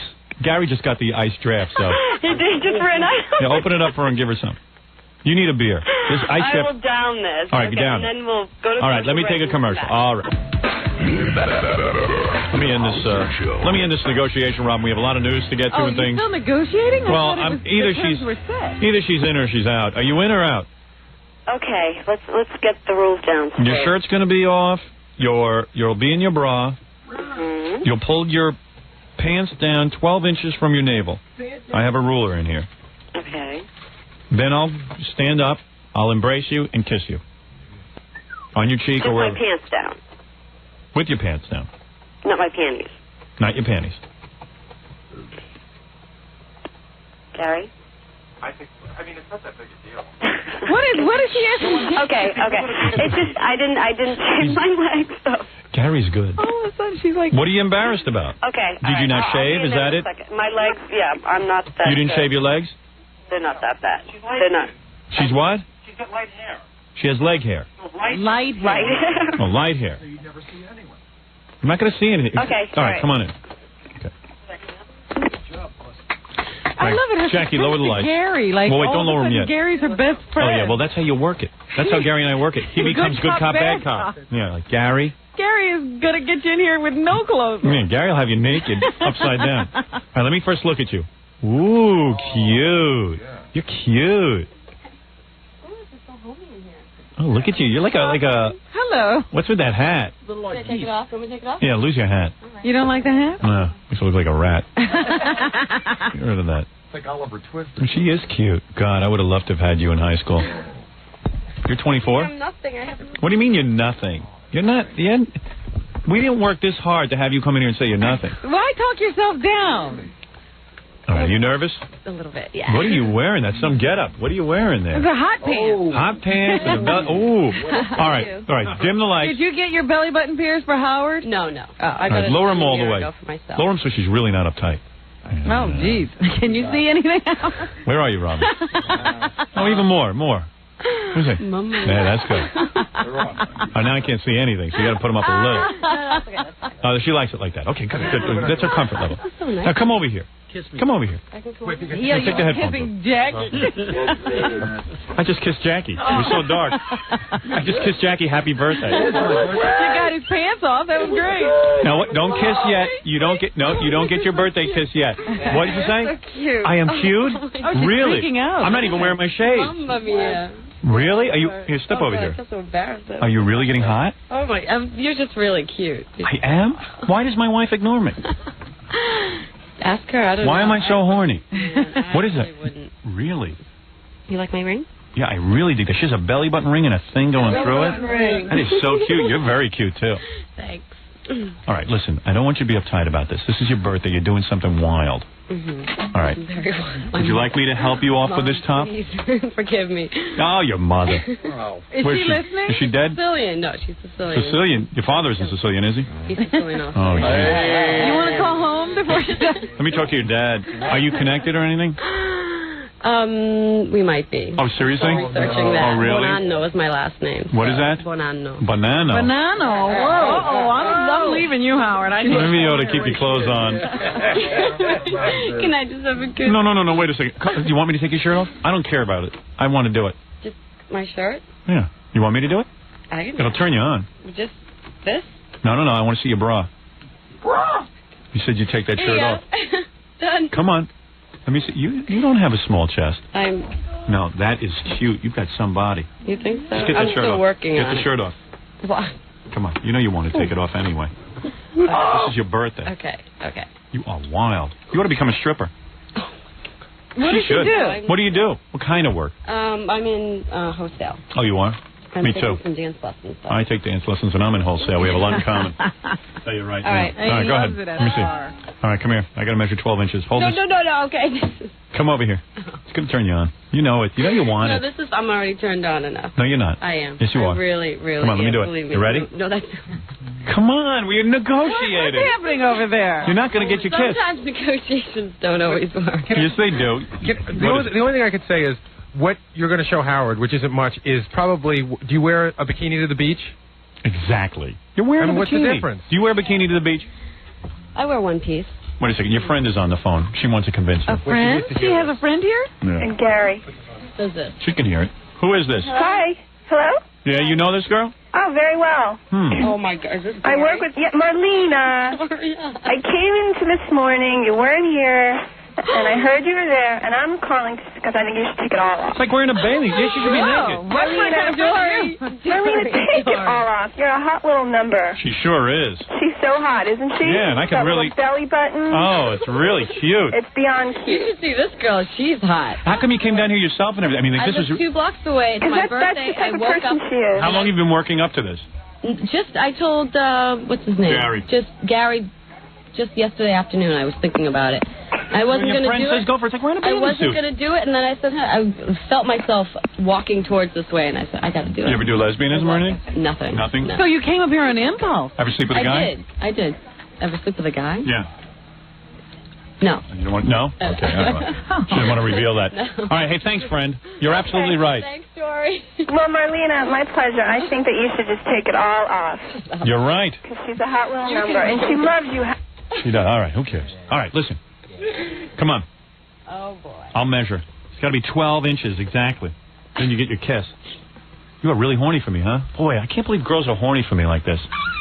Yes, Did you ever dream? There's no space. How much space do you need? Get close to me. Let's do it. What does she think you're going to be doing? I don't know. She wants space. What do you want space for? I thought you turned on by me. Really? Believe me, I could look a lot better than this, too. I didn't even shave. You know, dark, Gary Howard. is adorable. Who is? Gary. Oh, you have some taste. Oh, my God. Gary looks like an ape. He is. He's so adorable. When I met him, I said, Mr. Delvati. He's so cute. All right, come on, let's measure. Let me see. Come on, just do it already. What are you dragging this out? Look at how sexy you are. Are you crazy? Show off. This is somebody. Okay. Yeah. That's not 12 inches. That's 4 inches. Oh, come on. Come on, you got another 8 inches to go. I don't have all day for this. I've seen this plenty. Okay. All right, that's all. Wait, let me stand up and do this. Ooh. And maybe I'll sit down for it. Here, come here. She's not that tall. Are you ready? Oh man. You really, yeah. Oh, yeah. You're what? What are you again? A hugging queen. You're a hugging queen? Well, I do too. Oh, yeah. Oh, you're muscular. I'm trying. Happy birthday. I thought you were going to rag on me. Rag? Yeah, my body's great. Look at your butt. God, sexy. If I was single, I'd be giving you more than a kiss for your birthday. Bet she's great in bed, this one. She's giggling like a donkey. Thanks, Howard. Well, there's your birthday dream come true. Just another happy girl. Did you get... You leave all the women happy, Howard. Ooh. What's going on now? She's getting more than she bought. You're very brave. Right Sicilian kid. Want me to put my arms around your naked stomach and then kiss you? Ooh, that would be great. Okay. Since you were so brave. Ready? Thank you. I think it's so funny that he's selling sexual favors. Ooh, sorry. I ought to sell my kisses, Robin. You're saying, ooh, you want me to do this to you? And Yeah. you're going, yes now, Howard. That's what I want. I'm going to get you implants for your birthday. You got a nice chest. I like it. I'm working on it. Yeah. The natural way. Take your bra off. Let me see. No. All right. Okay. I just thought I'd try. Did you ever think that in your life you would say, hey, you want me to do this, and the girls would say yes? Yeah. In fact, Robin, I'm thinking of whipping up a price list for girls like this who need birthday kisses and other things. Ah, there you go. Oh, you're hot. Let me tell you something. Thanks, darling. You've always been looking for a side business. Enjoy your beer. I really appreciate it. I'd be over Happy your house tonight if I birthday. could. My wife won't allow it. Oh. She was trying to make out with me. I wouldn't let her. What? Yeah. Did you see? Yeah. You see how she She was looked around? going for She it, was opening her huh? mouth. Hey, and if her Sicilian father was listening, listen. She was in her bathing suit. Right. She wouldn't take anything off. Don't get all uptight. Then let your wife start the car. Yeah. This guy coming after me. Listen, she's an adult. She obviously wanted a kiss and was wonderful. Hey, now it's over. You tried to discourage her. I tried. Take a look at me. Well, you know, everything was going really good until she said Gary was good looking. Kind of a blind girl. Gary's out there making out with her, I think. I think he's dressing her. He's helping her get He's helping her. Yeah, he doesn't like her walking through the hall in a I bra. was so puffed up, and when she said that, you're like, your heart sank. Oh, yeah. Robin, let me get some commercials out of the way and let's start the news. This is ridiculous. We're negotiating all morning. That's ridiculous negotiation. Right. wasting your skills on silly things like getting girls' clothes off. Jackie, come here and sit on my lap. God, I'm so horny. All right, we'll be back right after this. Robin, what's in the news? Well, Howard, did you know we have a big rat problem here in New York? I know we do. They used to say that there was one rat for every person who lived in New York. Good, because I'm hungry. Now, the ratio could be anywhere from 2 to 1 to 5 to 1. Jeez. And they say these rats are about the size of little dogs. Yeah, I see them. Where do you see them? Well, we had them in our building. We had them living in my desk. Mice. Mice. Fred, what was those? Those were mice, but they were pretty big mice. Oh, I see. You've never actually seen a rat, unless we were on the subway. Oh, I'll tell you what. When we used to take the subway, we used to just walk to the subway at night. I'm talking about in the streets of Manhattan. One time I almost stepped on a giant rat. It was the size of a cat. You never even saw. You were with me. I was the one who saw. It was the size of a cat. I did see it. Don't tell me what I saw. I was stopped dead in my tracks. I couldn't move. You were paralyzed. Thank God I was brave and continued walking. It ran right through his leg. Oh, my God. And it was huge. Never get used to seeing it. No, you don't get used to it. Oh. You just don't. It's just so weird. All right, Billy, shut up as a rat. Making me nuts. Ben over there. You're waiting for him to get tired, and he doesn't. Someone shot him out of a cannon. But can you imagine? And because they keep slashing the city budget, the rat fighting is dwindling in the city. So we're losing the battle. One of the exterminator guys who works for the city says now he can only go out on the most critical of calls. Yeah, it's bad. There's no way to get rid of these things. He says they say they haven't built the superhighway yet. Well, the rats have one already. They're everywhere. I don't understand how, like, you know, on those commercials they say, what we do is we put a little bit of poison in the traps. That poison is brought back to the nest. And kills everybody. Yeah, it kills roaches, kills rats, kills everything. I don't understand why they're not all dead. No. That's for roaches. Yeah, but it doesn't work for them either. And even for mice and stuff, they tell you, what I'm going to do is, I'm telling you, we had them here in the office. Remember those humane traps we had? Like Yeah, somebody wants to catch a live mouse. Yeah, that was nuts. Humane. It was like, kill them. I don't want them live. What am I going to do with it? Why don't we declare a hunting season for rats? And I used to be so afraid because we had to check the traps every morning. I'm like, there's something alive in there. But, yeah, you know, all these guys running around with AK-47s. Why don't you shoot some rats? And the bow hunters, they always have to leave town. Yeah, you want a challenge, hit a rat. They're going after deer, the biggest target in the world. So we had this guy, Dr. Death, who came up and started trying to fix us for the mice. He was pretty good, but he said, well, what I'm doing is you see these green things? I'm putting them on the carpet. Don't eat them. I go, well, I don't pick stuff off the carpet and eat it. He says, because what's going to happen is the mice are going to take this. Yeah. Some of them will eat it, and some of them carry it back to the nest. And that kills them all. Sure. Well, I haven't seen them. Well, yeah, we haven't had a problem in a while. Aye. Well, there's one woman they talk to in some neighborhoods. She says, look, she's really getting frantic with the hot weather coming. Oh, yeah. She says at night she hears rats screeching like a chorus. Can't get rid of them. Call Dr. Death. Watches from her rear window as they go parading on the sidewalk. Well, first of all, I'll tell you why there's Then some rats. hundreds of them climb out of the garbage and back up into the holes in the wall. Ooh. A lot of the communities around here and a lot of people who work in these office buildings, they're filthy. And they leave garbage all over the place and food and all kinds of debris. What was that? Yeah, exactly. And, Robin, you know what I'm saying. Oh, boy. Without saying it, I think you know what I'm saying. All right, let's not even go into it. All I know is in this article they say it's just as likely to see a rat Well, you can't control them. in the Bronx Of course. as it is on Park Avenue. Oh, that's the way of saying the so-called well-behaved types are just as dirty. No, there's so many rats now that you can't even control. It has nothing. There's so many rats because people are feeding them inadvertently. But, you know, we also have those garbage strikes and everything where the garbage just piles up on the street. Yeah, well, that ain't the problem. For the most part, the garbage is collected.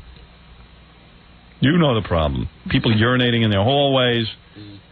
leaving food and garbage. You know what some places do? They throw it right out the window, and they leave it in the alley. Jackie Martlow. Man, you know what I'm talking about. People instead of like walking down to the incinerator, they just throw it right out the window. The whole garbage, the whole week's worth of garbage, right onto the street. And there's usually alleyways in between each building, and it lays there. That's a buffet for these rats. Oh yeah. We're all in this together. Anything. That's the horrible part about living in a city. You got to live so close next to other people. It's really a ghetto. The whole city's a ghetto. Yeah. It's disgusting. Well, they want you to know now that rats carry a number of diseases, fatal course. diseases. You can get rat bite fever. I have that. That's what makes you Scratching like so crazy. much. Typhus, salmonella, and the recently discovered hantavirus. Hantavirus. That's right, which killed dozens of people in the Southwest last year, and a Long Island man in January. People report now the rats mostly attack the young and the old. And people with very large teeth. What is it, Gary? Wait a minute. You know Nicole Bastigal that was in our New Year's Eve pageant? Yeah. Her husband's on the phone. 2 weeks ago, he was chased or attacked by a pack of rats in New York City. Ooh, oh, you're scaring me. Your wife couldn't beat up those rats? No. You know, she was out of town, and me and a friend of mine, we went to a club at night. We got out of our club. We said, let's head uptown, where I used to eat late at night. What happened is we were walking by the corner of Central Park, which is the corner, I believe, of 59th Street. Yeah. Okay. Across the street from the plaza by the corner of Central Park where the horses area. run. Yeah. Listen, not your whole life story. Let's just get to the rat part. Okay. Well, we see this pack of rats, and my friend Steve... Coming out of the park? Right on the sidewalk. They're brazen now, the rats. There was about 15 to 20 rats, and these rats were the size of cats. I own cats. You know the difference. Like Siamese cats? Right. Yeah. These things were the biggest things I've ever saw. And they run in packs, and they're not afraid of you. Well, what he did was he turned around, he tried to scam. He ran into the center of this pack of rats and stomped his feet. Right. They start chasing him. Oh, my God. Now, he ran as fast as he could. The one rat jumped up on his leg and held onto his leg as he was running. Oh, no. It's like Ben. Oh, he must have ran a good 100 feet before the rat finally jumped off. But even though the rat jumped off, the rat's friends was following him. Now, I ran into the middle of the street because Listen what's going on. This is rats. Yes. Yeah, but I was shocked that you're talking about these rats because, I mean, tons of them right on that corner. You know, this sounds as scary as meeting your wife. I don't know. Maybe scarier. Yeah, maybe. Well, she's getting in the best shape of her life, and when you see her next, you're really going to be freaked out. Lovely woman. Thank you. All right, thank you. All right, bye-bye. Man. Lovely woman, I think, I should say. But that's a true story. That guy's not telling a lie. Can you imagine being chased by rats? Of course I could. Of course I could, Robin. That's incredible. Well, this guy, this exterminator, talks about how, you know, when he gets these calls, most New York rats are mostly from Norway, the brown Norway rat, or Rattus Squeak. Norvegica. Squeaky squeak, I'm in. King of the Northwest Woods. And they haven't lost their accent. Please pass the cheese. Jarlsberg cheese. Let me see. Squeaky. At dark, they come out of their subterranean warrens to rove and forage anywhere there's a free meal, particularly where restaurants and residents put garbage out on the curb in plastic bags. He said he was called to the Upper West Side the other day, a little garden community over there, and the evidence was abundant that there were a whole bunch of rats around. He said he found one dead rat laying next to one of the holes, and then the ground was pockmarked all around there, and there was fresh droppings everywhere. Droppings. Wasn't me. Droppings. So then he gingerly stuffed some slow-acting rodent bait into the holes, and that's how they try to kill them, with this anticoagulant thing that makes them, I guess, bleed to death. Good. But then on his next stop, he found dozens of rat holes in an apartment building basement and mounds of rat feces and the pungent odor of a breeding ground. Oh, what a life. You know that smell. A rat breeding ground. I got to take a break here. You've cheered me up. Aye. So what we'll do is take a break. We'll come back and resume the news. That's where we live. We'll be back. Okay, Robin, what else is in the news? Everyone's still trying to figure out exactly what happened to poor Jennifer Capriotti. Here she is, 18 years old, and just recently booked on charges of the possession of marijuana. One of the people arrested with her the other night was a 19-year-old young man who told a tabloid, a London tabloid called The Today, from his jail cell that he smoked crack with Jennifer in the bathroom. Oh, yeah! Yeah, she got a good buzz. Smoked for a couple of hours, and then we stopped. We started smoking reefers. Reefers. Oh, yeah! That's as in many reefer. Yeah. She was also eating painkillers and drinking. Oh, drinking's okay. That makes you get really upset. She didn't sputter or cough as she smoked. It looked as though she was enjoying herself. She's a pro! I never cough or spit. He also told the newspaper he bought the drugs with $200 of her money.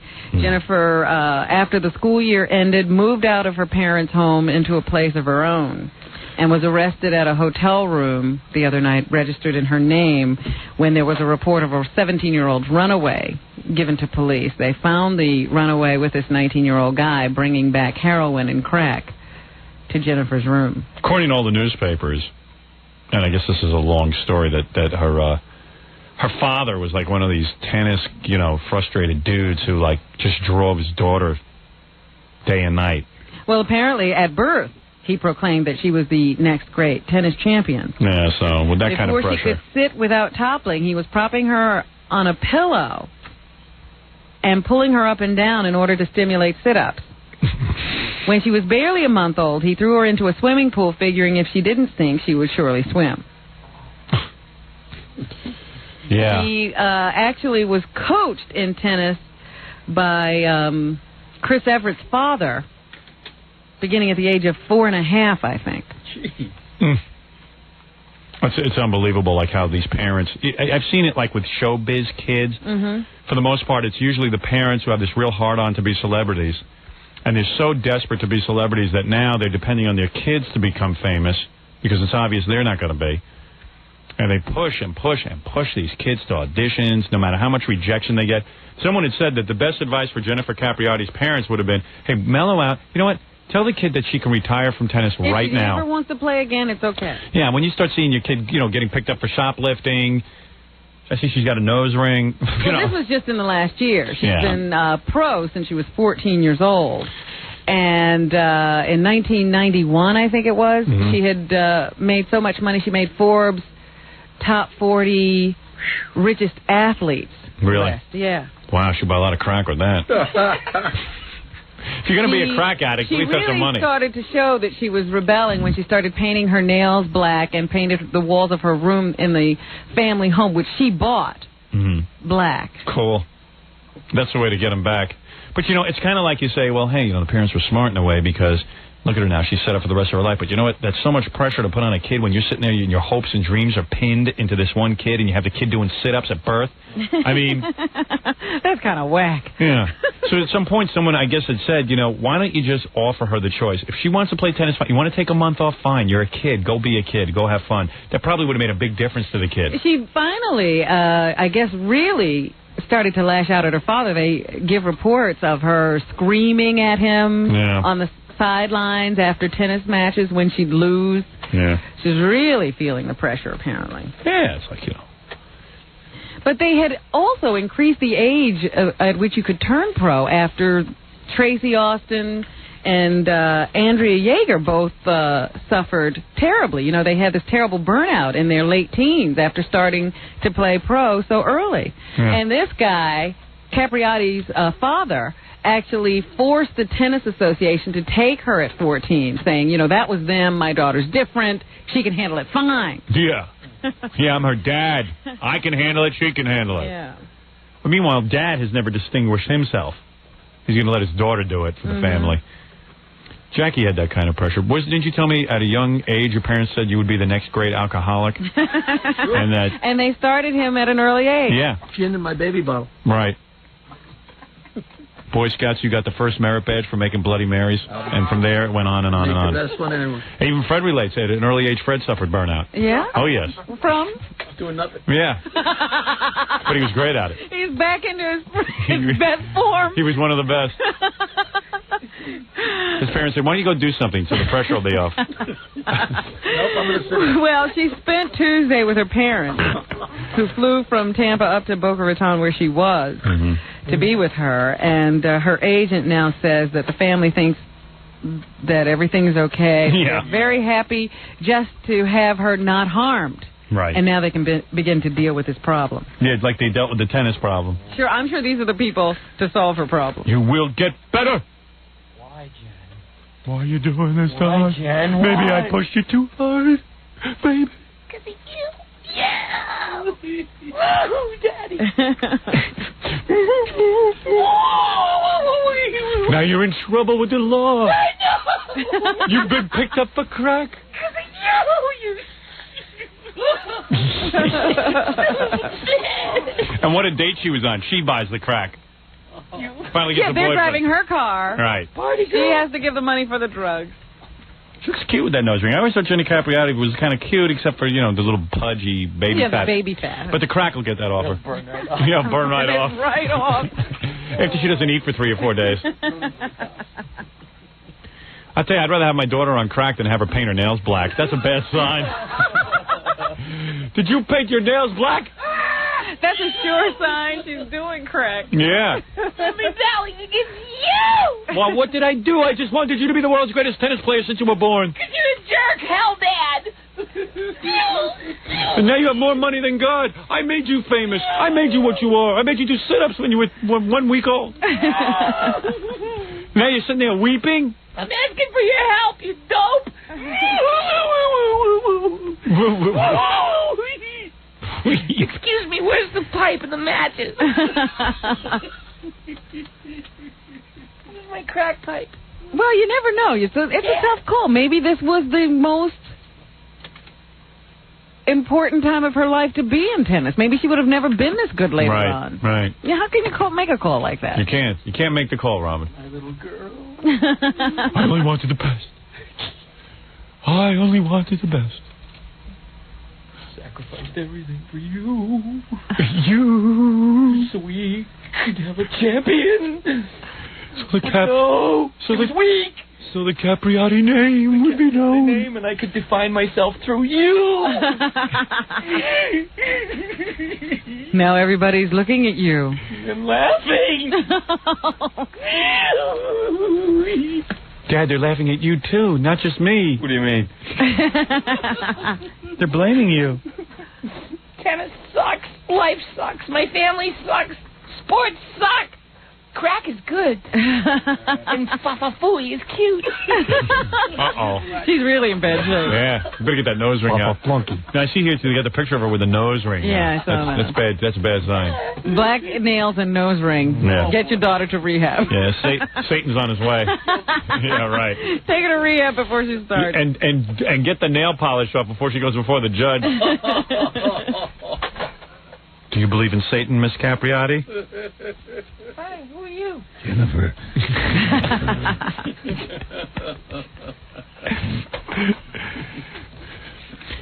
I am a great tennis player. And I'll get you. Paint your nails for me. Jennifer, this is Satan. Paint your nails for me. Satan wants you to go out and play tennis, paint your nails black, and do crack. Satan understands you. Satan says, I love you. God has abandoned you. God made you play tennis. I don't want you playing tennis. I want you stealing $15 items. Jennifer, this is Satan. I want you to do one thing for me. I want you to go to Howard's studio and dress for him on your birthday. All right, what else is in Like, this? not enough to blacken your nails. I want to blacken your name. Yeah, blacken everything. Satan loves you. Matt really loves you. Luther Campbell is also in trouble with the law, Howard. He's the guy, the black rap star? Yeah, you know, the guy who sings all the dirty lyrics. I forget the name of that stupid True Live Crew. That's called, a song is called Whoops, There It Is. No, they weren't Whoops, There It Is. Whatever it is. I know one of their albums was As Nasty As You Wanna Be. Right. I know that album. It's no good. And I remember the videotape of them doing this concert in the Far East somewhere where he actually got a girl on stage to sodomize him. Oi, oi, oi. Well, yesterday he pointed a gun at his wife, they say here in the paper. I heard it was an ex-girlfriend. Right. And threatened to kill her and throw her body in a lake. There's love. Yeah. There's love for you. Right. He was arrested at his Miami home after his wife, Tina Barnett, who is 22, told him he drew a 9mm semi-automatic. Right. And said, I swear on your mother, I'll kill you and dump you in a lake somewhere. He's always been handy with those sweet nothings. He's been charged with aggravated assault and released on $7,500 bail. I hear you. Oh, yeah. Spokeswoman for his company, Luke Record, said it was a domestic dispute. Can she swim? I'm going to throw you in the lake, baby. It was his second run-in with the law. He was arrested on misdemeanor battery charges in 1992 when he got into a fight with a club manager over his fee. Mr. Campbell, why were you fighting with your girlfriend? What? I noticed you painted your nails black. Yeah, because Satan told me. All right, very good. Wake up, guys, people. Hooah! Branford Marsalis is a wimp. Well, that's your business. Isn't the guy who wrote like a bad song about me because I said he was no good? Well, some rock. Yeah, there's some rap group. Was that him? Yeah, I think so. Luther Campbell. Wasn't it? I remember the Pretty Woman song. No, not that one. I like the Pretty Woman song. Oh, kind of funny. Yeah. With your big booty.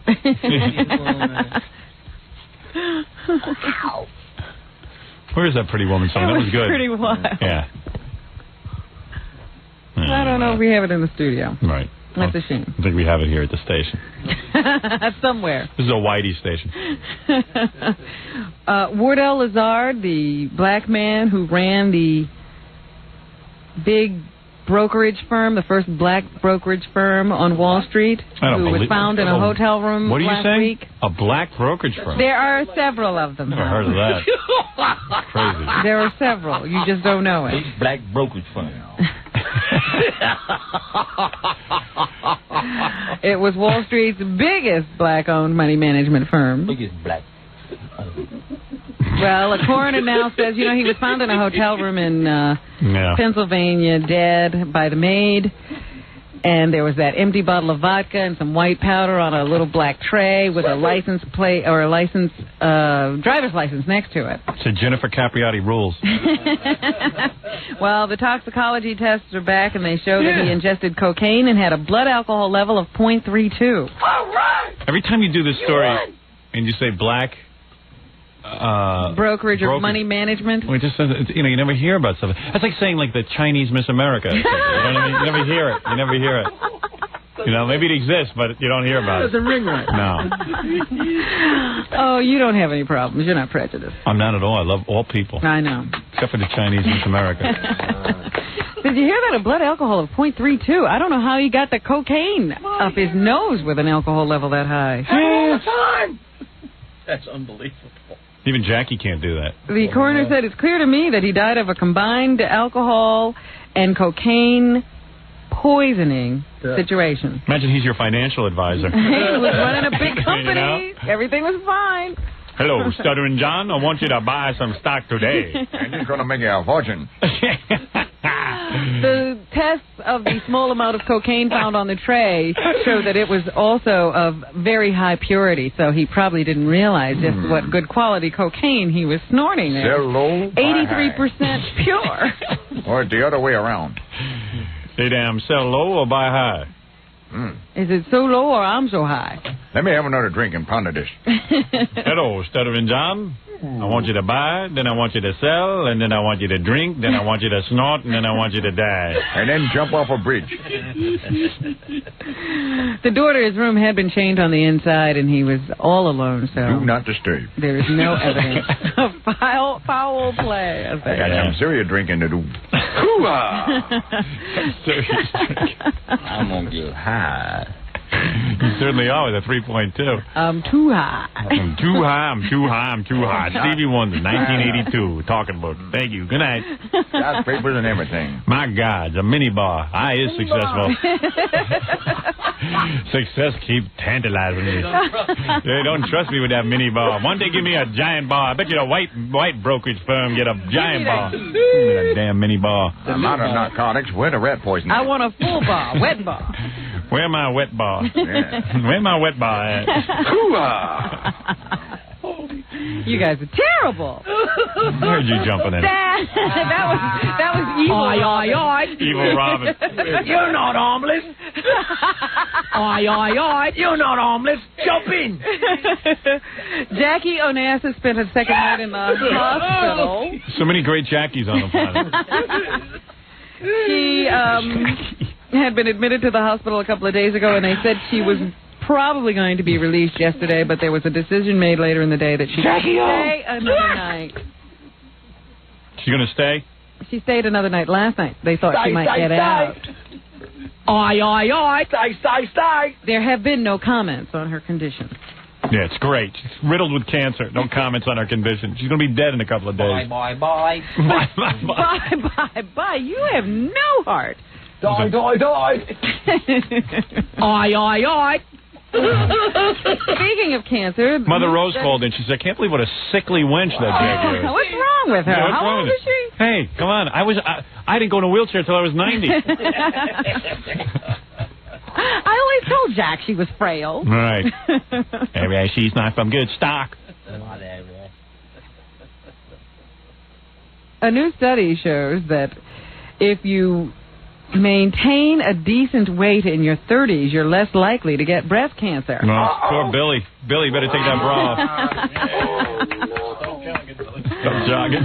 Hold your weight to precisely what it was in your 20s, if that is, you maintained a normal weight in your 20s. Dominic has breast cancer. Because a new study shows that women who are 10 pounds overweight by age 30 increase their risk of breast cancer by 23%. How come guys don't get breast cancer? Some do. Do they? Yes. With an extra 15 pounds, your risk increases by 37%.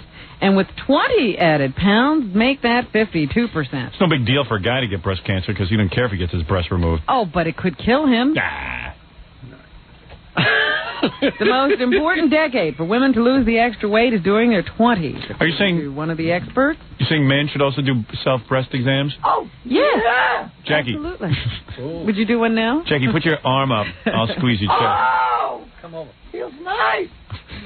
Goosebumps. Yeah. He's got to have breast cancer. I'm wearing my teddy. With his belly. Well, it does seem that the breast cancer, the incidence of breast cancer is related to fat because in societies where there is a lower fat content in the diet, you have less of it. Yeah, that's why I eat low fat. You know how embarrassing it'll be? Howard Stern was admitted for breast cancer today. He's had both breasts removed. Both breasts removed. Phil, I'll be on the Phil Donahue show. I've had a double mastectomy. Howard, I thought only women get that. I'm doing the Reach to Recovery program. Yeah, I had implants. But I realized, the first time I took my shirt off in front of my wife, I was so embarrassed. I was so embarrassed. I didn't know if she'd ever want me again. Yeah, but she desired me about as much as she did before I had breast cancer. Which is about once a month, Phil.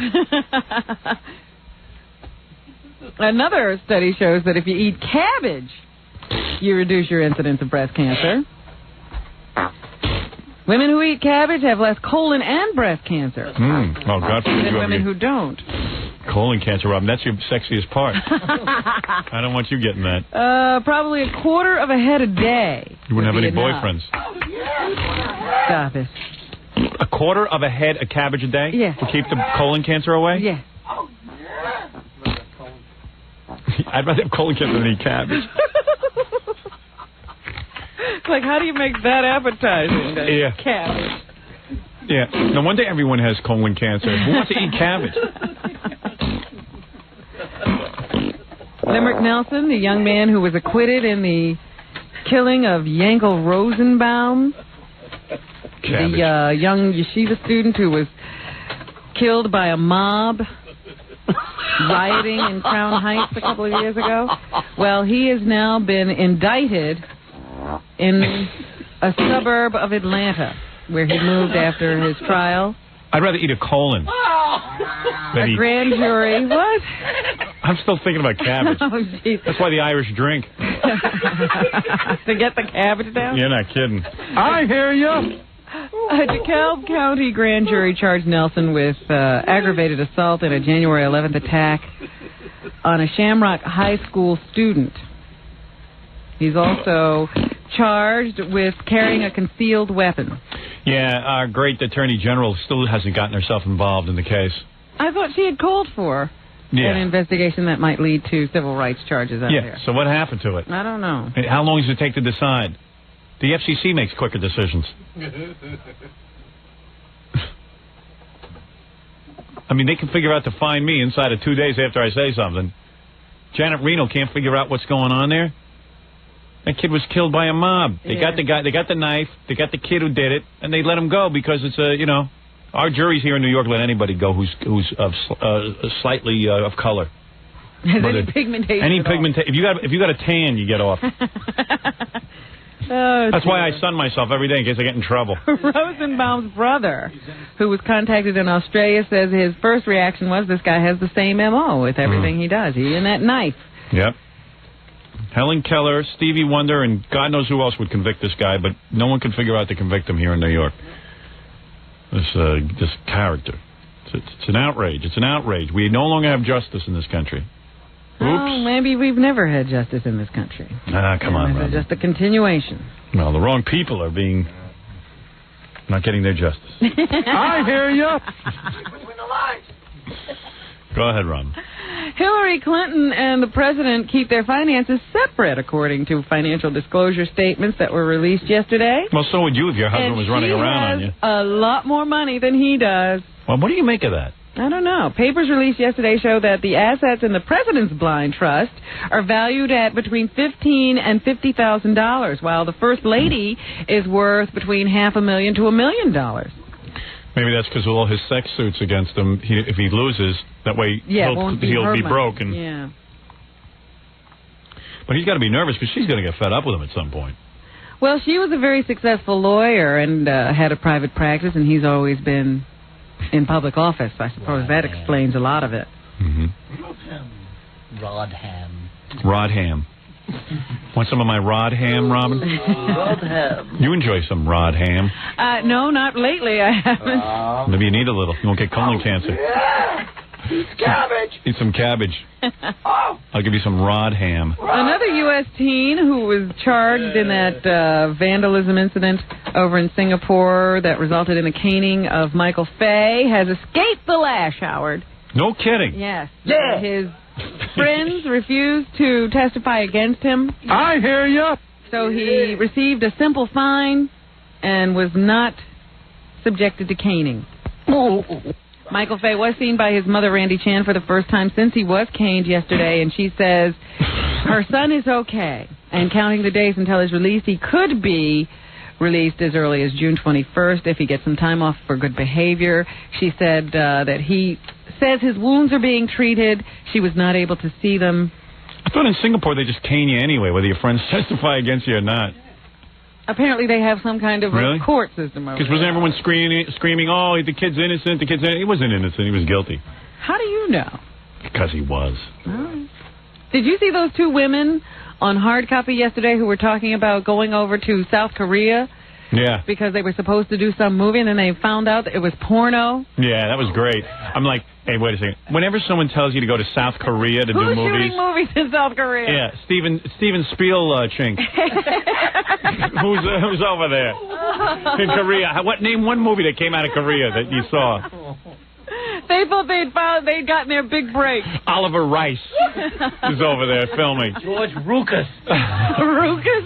So these two girls, they were Fim? not even that beautiful. I saw them on, they're not sexy girls. They're okay looking. Right away, they get from the agent, go over to Korea and shoot a movie. Some agents. And then then the girls were surprised when the Koreans asked them to take their clothes off.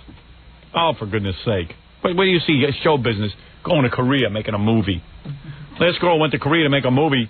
What's her name? From 8 is Enough. I know, that's what it reminded me of. She ended up getting abducted by aliens. And she complains about the whole trip. Yeah, entered her knee and everything. Aliens, the Koreans, everybody was there. Please, if you're an actress, you want to be an actress, God bless you, but if someone says to you, we're going to go to Korea and make a movie, it ain't going to be Terminator. Trust me. You're going to be with another girl in a bedroom with dim lights. The Korean looking at you. Yeah, Koreans watching you while you take off your panties and sniff around like a dog. Boy, are we here in the city in for a gay time this summer. All right! First, we're going to have the gay games. Yeah, I'm going to probably hit a few bars. That try to pick begin up some on guys. June 18th and end on June 25th. And the following day, Howard, we're going to have the big march to commemorate Stonewall. So they expect about 1 million people to be marching through Midtown Manhattan. Oh, great. That shouldn't clog up traffic. What day of the week is that? That's going to be on a Sunday, thank Oh, thank God. Thank God. Just don't plan to come into town that day.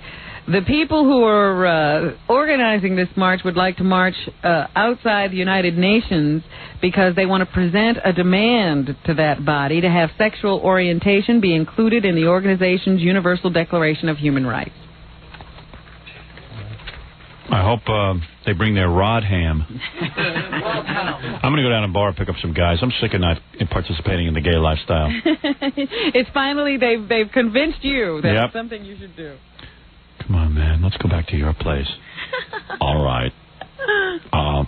What do you want to do? Everything your father did to you when you were a kid. All right. This is going to surprise you. Most teenagers who are Robin, what sexually... could surprise me? Listen, this will. Most teenagers who are sexually active say they wish they had waited until they were older. According to a nationwide poll. Yeah, that's what they say now, but when they were young, they wanted to try it. It found that this new poll by the Roper Starch organization found that 54% of sexually active teenagers surveyed wish they'd waited until they were older to have intercourse. Yeah, but anyone could say that. Teenagers gave an average age of 17 as the best age to begin intercourse. Oh, 17. I started when I was 16. Oh. They didn't say when they started. They said they think that's the best age. Got my first piece of ass at 16. And how long before your second? 18. It was a good 2-year wait. You on a roll. I'm like these kids. I decided after I had it, I better wait. Boy. They call that secondary virginity, I heard. No, actually, I got it, and then I got another girl right after that. I'd love to have her again. Why? She was all blonde all over.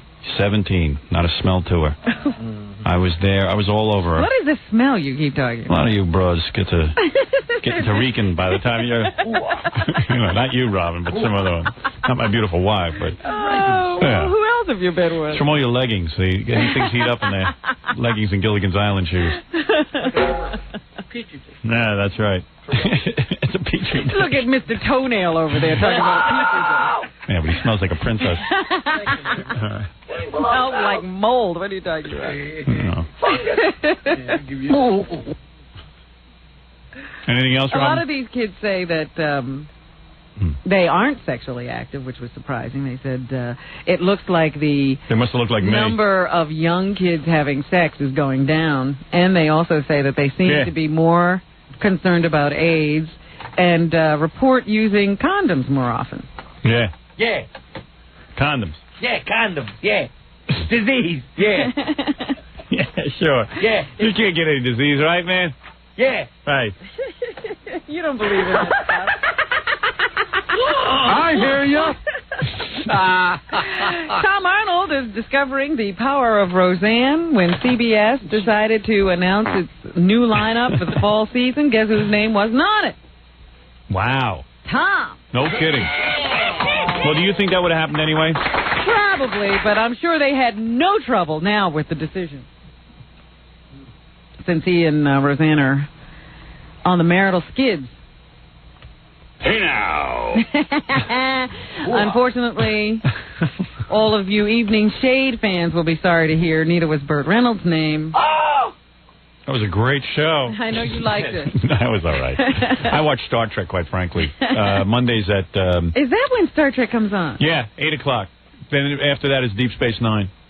You're there for the whole evening. Oh, that's right. Well, Burt Reynolds responded to the cancellation of his series yesterday. He says that things have to end. He flipped his wig? No, stop it. He flipped his wig? Listen, this is a very profound... Can you imagine if his wig actually just flipped? And it was upside down next time you saw Worst him. wig in show business. With those sideburns sticking straight up in the air. Nothing but big glass. Yeah. Things have to end before they can begin again. Socrates. Or let me be specific, before there can be a new beginning. Brilliant, well thought out man. I'm working in a new movie, The Maddening, and I'm putting my game plan together for the future. Working in a new movie, The Maddening. Video store in a week. He won't be gone, just rearranged. Just forgotten. Okay, I thought that show was doing well in the ratings. For a while there, he was a big hit, wasn't he? Yeah, then Lonnie left him, the whole thing fell apart. Yeah. Everyone got sick of him quick. Should have stayed with Lonnie. He said they had nothing in common. Well, how in the world do you marry somebody? Adopt a kid. And adopt a kid. Quinton. From the planet Krypton. Quinton. Hey, don't make fun of my son. His name is Quentin. Not Quinton. Help him sent to Earth with special powers. Quinton. Lonnie is Quinton. The red sun affected him differently. The red sun took away my hair. Like Lex Luthor. I'm Quinton. And today on the talk shows, Bert. Geraldo will have men who love large women. Oh, yeah! Donahue has couples who met through computers. But Oprah has a show. Lionel Dahmer, father of Jeffrey. I'm sick of that guy, Lionel Dahmer. I refuse to watch that. He will discuss what his son was like as a child. Right. It's one of those how-to programs. Oh, boy. Listen to that for 2 seconds. I could care less the psychological reasons why Jeffrey Dahmer... You know, what age did you figure out Jeffrey Dahmer was sick? Well, I had a suspicion because... Like right after they arrested him? Yeah. I had a suspicion. I always had thoughts of killing. Maybe it was me. I passed them on. He gave me a Father's Day card with a dead bird in it. I guess I got suspicious. He was 15, maybe 14 when he dissected his first mailman. People kept disappearing, but I never thought Jeffrey was connected. Right.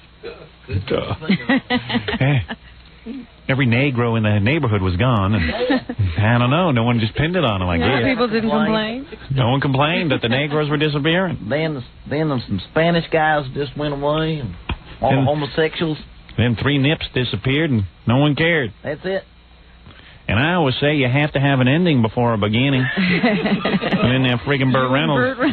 Should have named him Quinton. Quinton. Nice name for a kid. You will be sorry to hear that one of your favorite actresses has had to file Chapter 11 bankruptcy, Howard. Heather Locklear? No, Lynn Redgrave. Oh, I can't stand her. Is that the one who does the diet commercials? The Weight Watchers commercial she used to do, yeah. What's wrong with her? Well, she says that... Remember that big fight she had? She was on this TV show House Calls. Yeah. And then she got fired because she wanted to bring her baby there and breastfeed. Yes, it's unbelievable. Look at my... She says that the court battle for her wrongful dismissal on that show has had an irreparable financial impact on her, and now she has to file Chapter 11. They say her debts are less than $1 million. So in other words, she doesn't want to pay her legal bill, is that it? I guess not. Or maybe she paid her legal bill, now her lawyer's walking around with all her money. And has to file bankruptcy for her. Oh, boy. These people with finances. How can you... You never know. Could happen to you. Case like that should be contingency. Happened to me. If I had the money she had, I wouldn't lose it. So I would hold on to it somehow. Oh, this is the best story of the day. Where was this man? I forget. In Minnesota or someplace? Who's that? Guy decided one day when he was watching TV that he was very upset with the beer commercials. I happen to be upset myself. Yeah, go ahead. So he decided to file suit against them. Oh, my God. Because he says that they're engaged in false advertising. What? That none of the stuff they say happens to you on a beer ad actually happens to you. He was from Michigan. Take everything very literal. Oh, man. And you mean they didn't throw that out of court? They have thrown it out of court now, but it went through the courts, Howard. Mm-hmm. A Michigan man went to court claiming that all those beer ads on TV were untrue, deceptive, and misleading. And a lawyer took the case. And he asked $10,000 in damages for physical, mental injury, and emotional distress. Sure. Why don't we just end the country tomorrow? Everyone who's doing financial commerce. loss. I don't know what financial loss he could have incurred. Well, he drank a beer and missed work. He has lost, though. The Michigan Court of Appeals has upheld a lower court decision that says basically everybody knows the dangers of drinking alcohol, and nobody really expects the fantasies in TV beer ads to come true. There will never be order in this country until we take a guy like that now and say, and by the way, the money that the beer company had to use to defend this stupid case, you now owe the beer company. That is going to settle it once and for all. These if a judge rules it frivolous, then they should have to pay all legal expenses. The guys who bring these cases, these so-called cases. But it's never going to happen because we're a nation that's out of control. I'd put all the lawyers in a vat of beer and boil every one of them. And then you'd see an easy to live in country, Robin. Thank you. Well, that's all I have to say for today. Thank you, Robin. And let me just mention 1-800-52-STERN there for your viewing pleasure, especially our fans in Orlando now, our new fans who want to see what everyone looks like. You can hang out with us backstage on our big New Year's tape. We sit there and watch some of the funniest tape you'll ever see. We goof, we have fun. It's wild, it's naked, it's raunchy. You got to be 18 or older to order. 1-800-52-STERN. Make sure you order now because all of our tapes become collector's items. We take them off the market completely and check the classifieds around New York and L.A. and all the various places. A lot of our products going for big money. So they also included is a Leroy Neiman poster. It's a poster of a painting of me, and we will also make that. We only made a couple of those, and then after a while we take it off the market. So 1-800-52-STERN, $34.95. You must be 18 or older to order, and it's brought to you by Infinity Ventures and me. Also, Jackie Platt and Joke Page Martling. Order Jackie's Wild Comedy CD. Only $10 plus free shipping and handling. And this very funny CD includes a full-color joke playing catalog called 1-800-323-5464. Friday night, Jackie takes his live extravaganza over to the Stress Factory. That's May 27th. I think that's next Friday night, right, Jackie? A week from Friday in New Brunswick, New Jersey.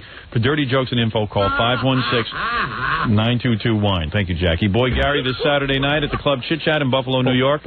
And this Sunday at the new Hanna-Barbera store in F.A.O. Schwartz in New York from 2 to 4 p.m. with Bill Hanna and Joe Barbera. Also, don't miss Stuttering John's band appearing at the Cell Block. This is in Bensalem, Pennsylvania this Friday night. Stuttering John will be signing CDs at Tower Records on Roosevelt Boulevard in Northeast Philadelphia at 5:30. Stuttering John appearing at Saratoga Winners in Albany Saturday night. For tickets, call 518-783-1010. That's Stuttering John with his new album and the single Talk My Way Out of It. Steve Gorillo will be hosting the grand opening of Club New York at Elizabeth Roselle Park, New Jersey, this Friday, May 20th at 9 o'clock. Some people, I can't read their handwriting. This Friday, 8 p.m., Rocket 95's first anniversary Howard Stern party at Harrow's East Theater in downtown Rochester with Boy Gary and Jackie and Miss Howard Stern, Fred the Elephant Boy, Captain Jenks, Melrose Larry Green, Kenneth Keith Kallenbach, Jingle Ball Messengers, Roa, and Jolene. If you're planning a wedding or party and need a great DJ, call Scott the Engineer's Rocket Entertainment, toll free from any city at 1-800-PARTY-MC. If you'd like to hire Scott in the New York area, why not dial him up at 718-BAG-5040. Robin, I'll see you tomorrow. Okay, you going to come back? No, I'm going to come back possibly. Friday, I'll be on The Tonight Show with Jay Leno. With a big announcement? A big announcement. I think all fans of the Howard Stern Show will like this information that I'm going to give you on The Tonight Show. I think you'll enjoy hearing it. It's something to look forward to. All right, we'll see you on... Tommy Tickets a Minute. Just cut me off. 97.1 The Eagle. Countdown with the Eagle.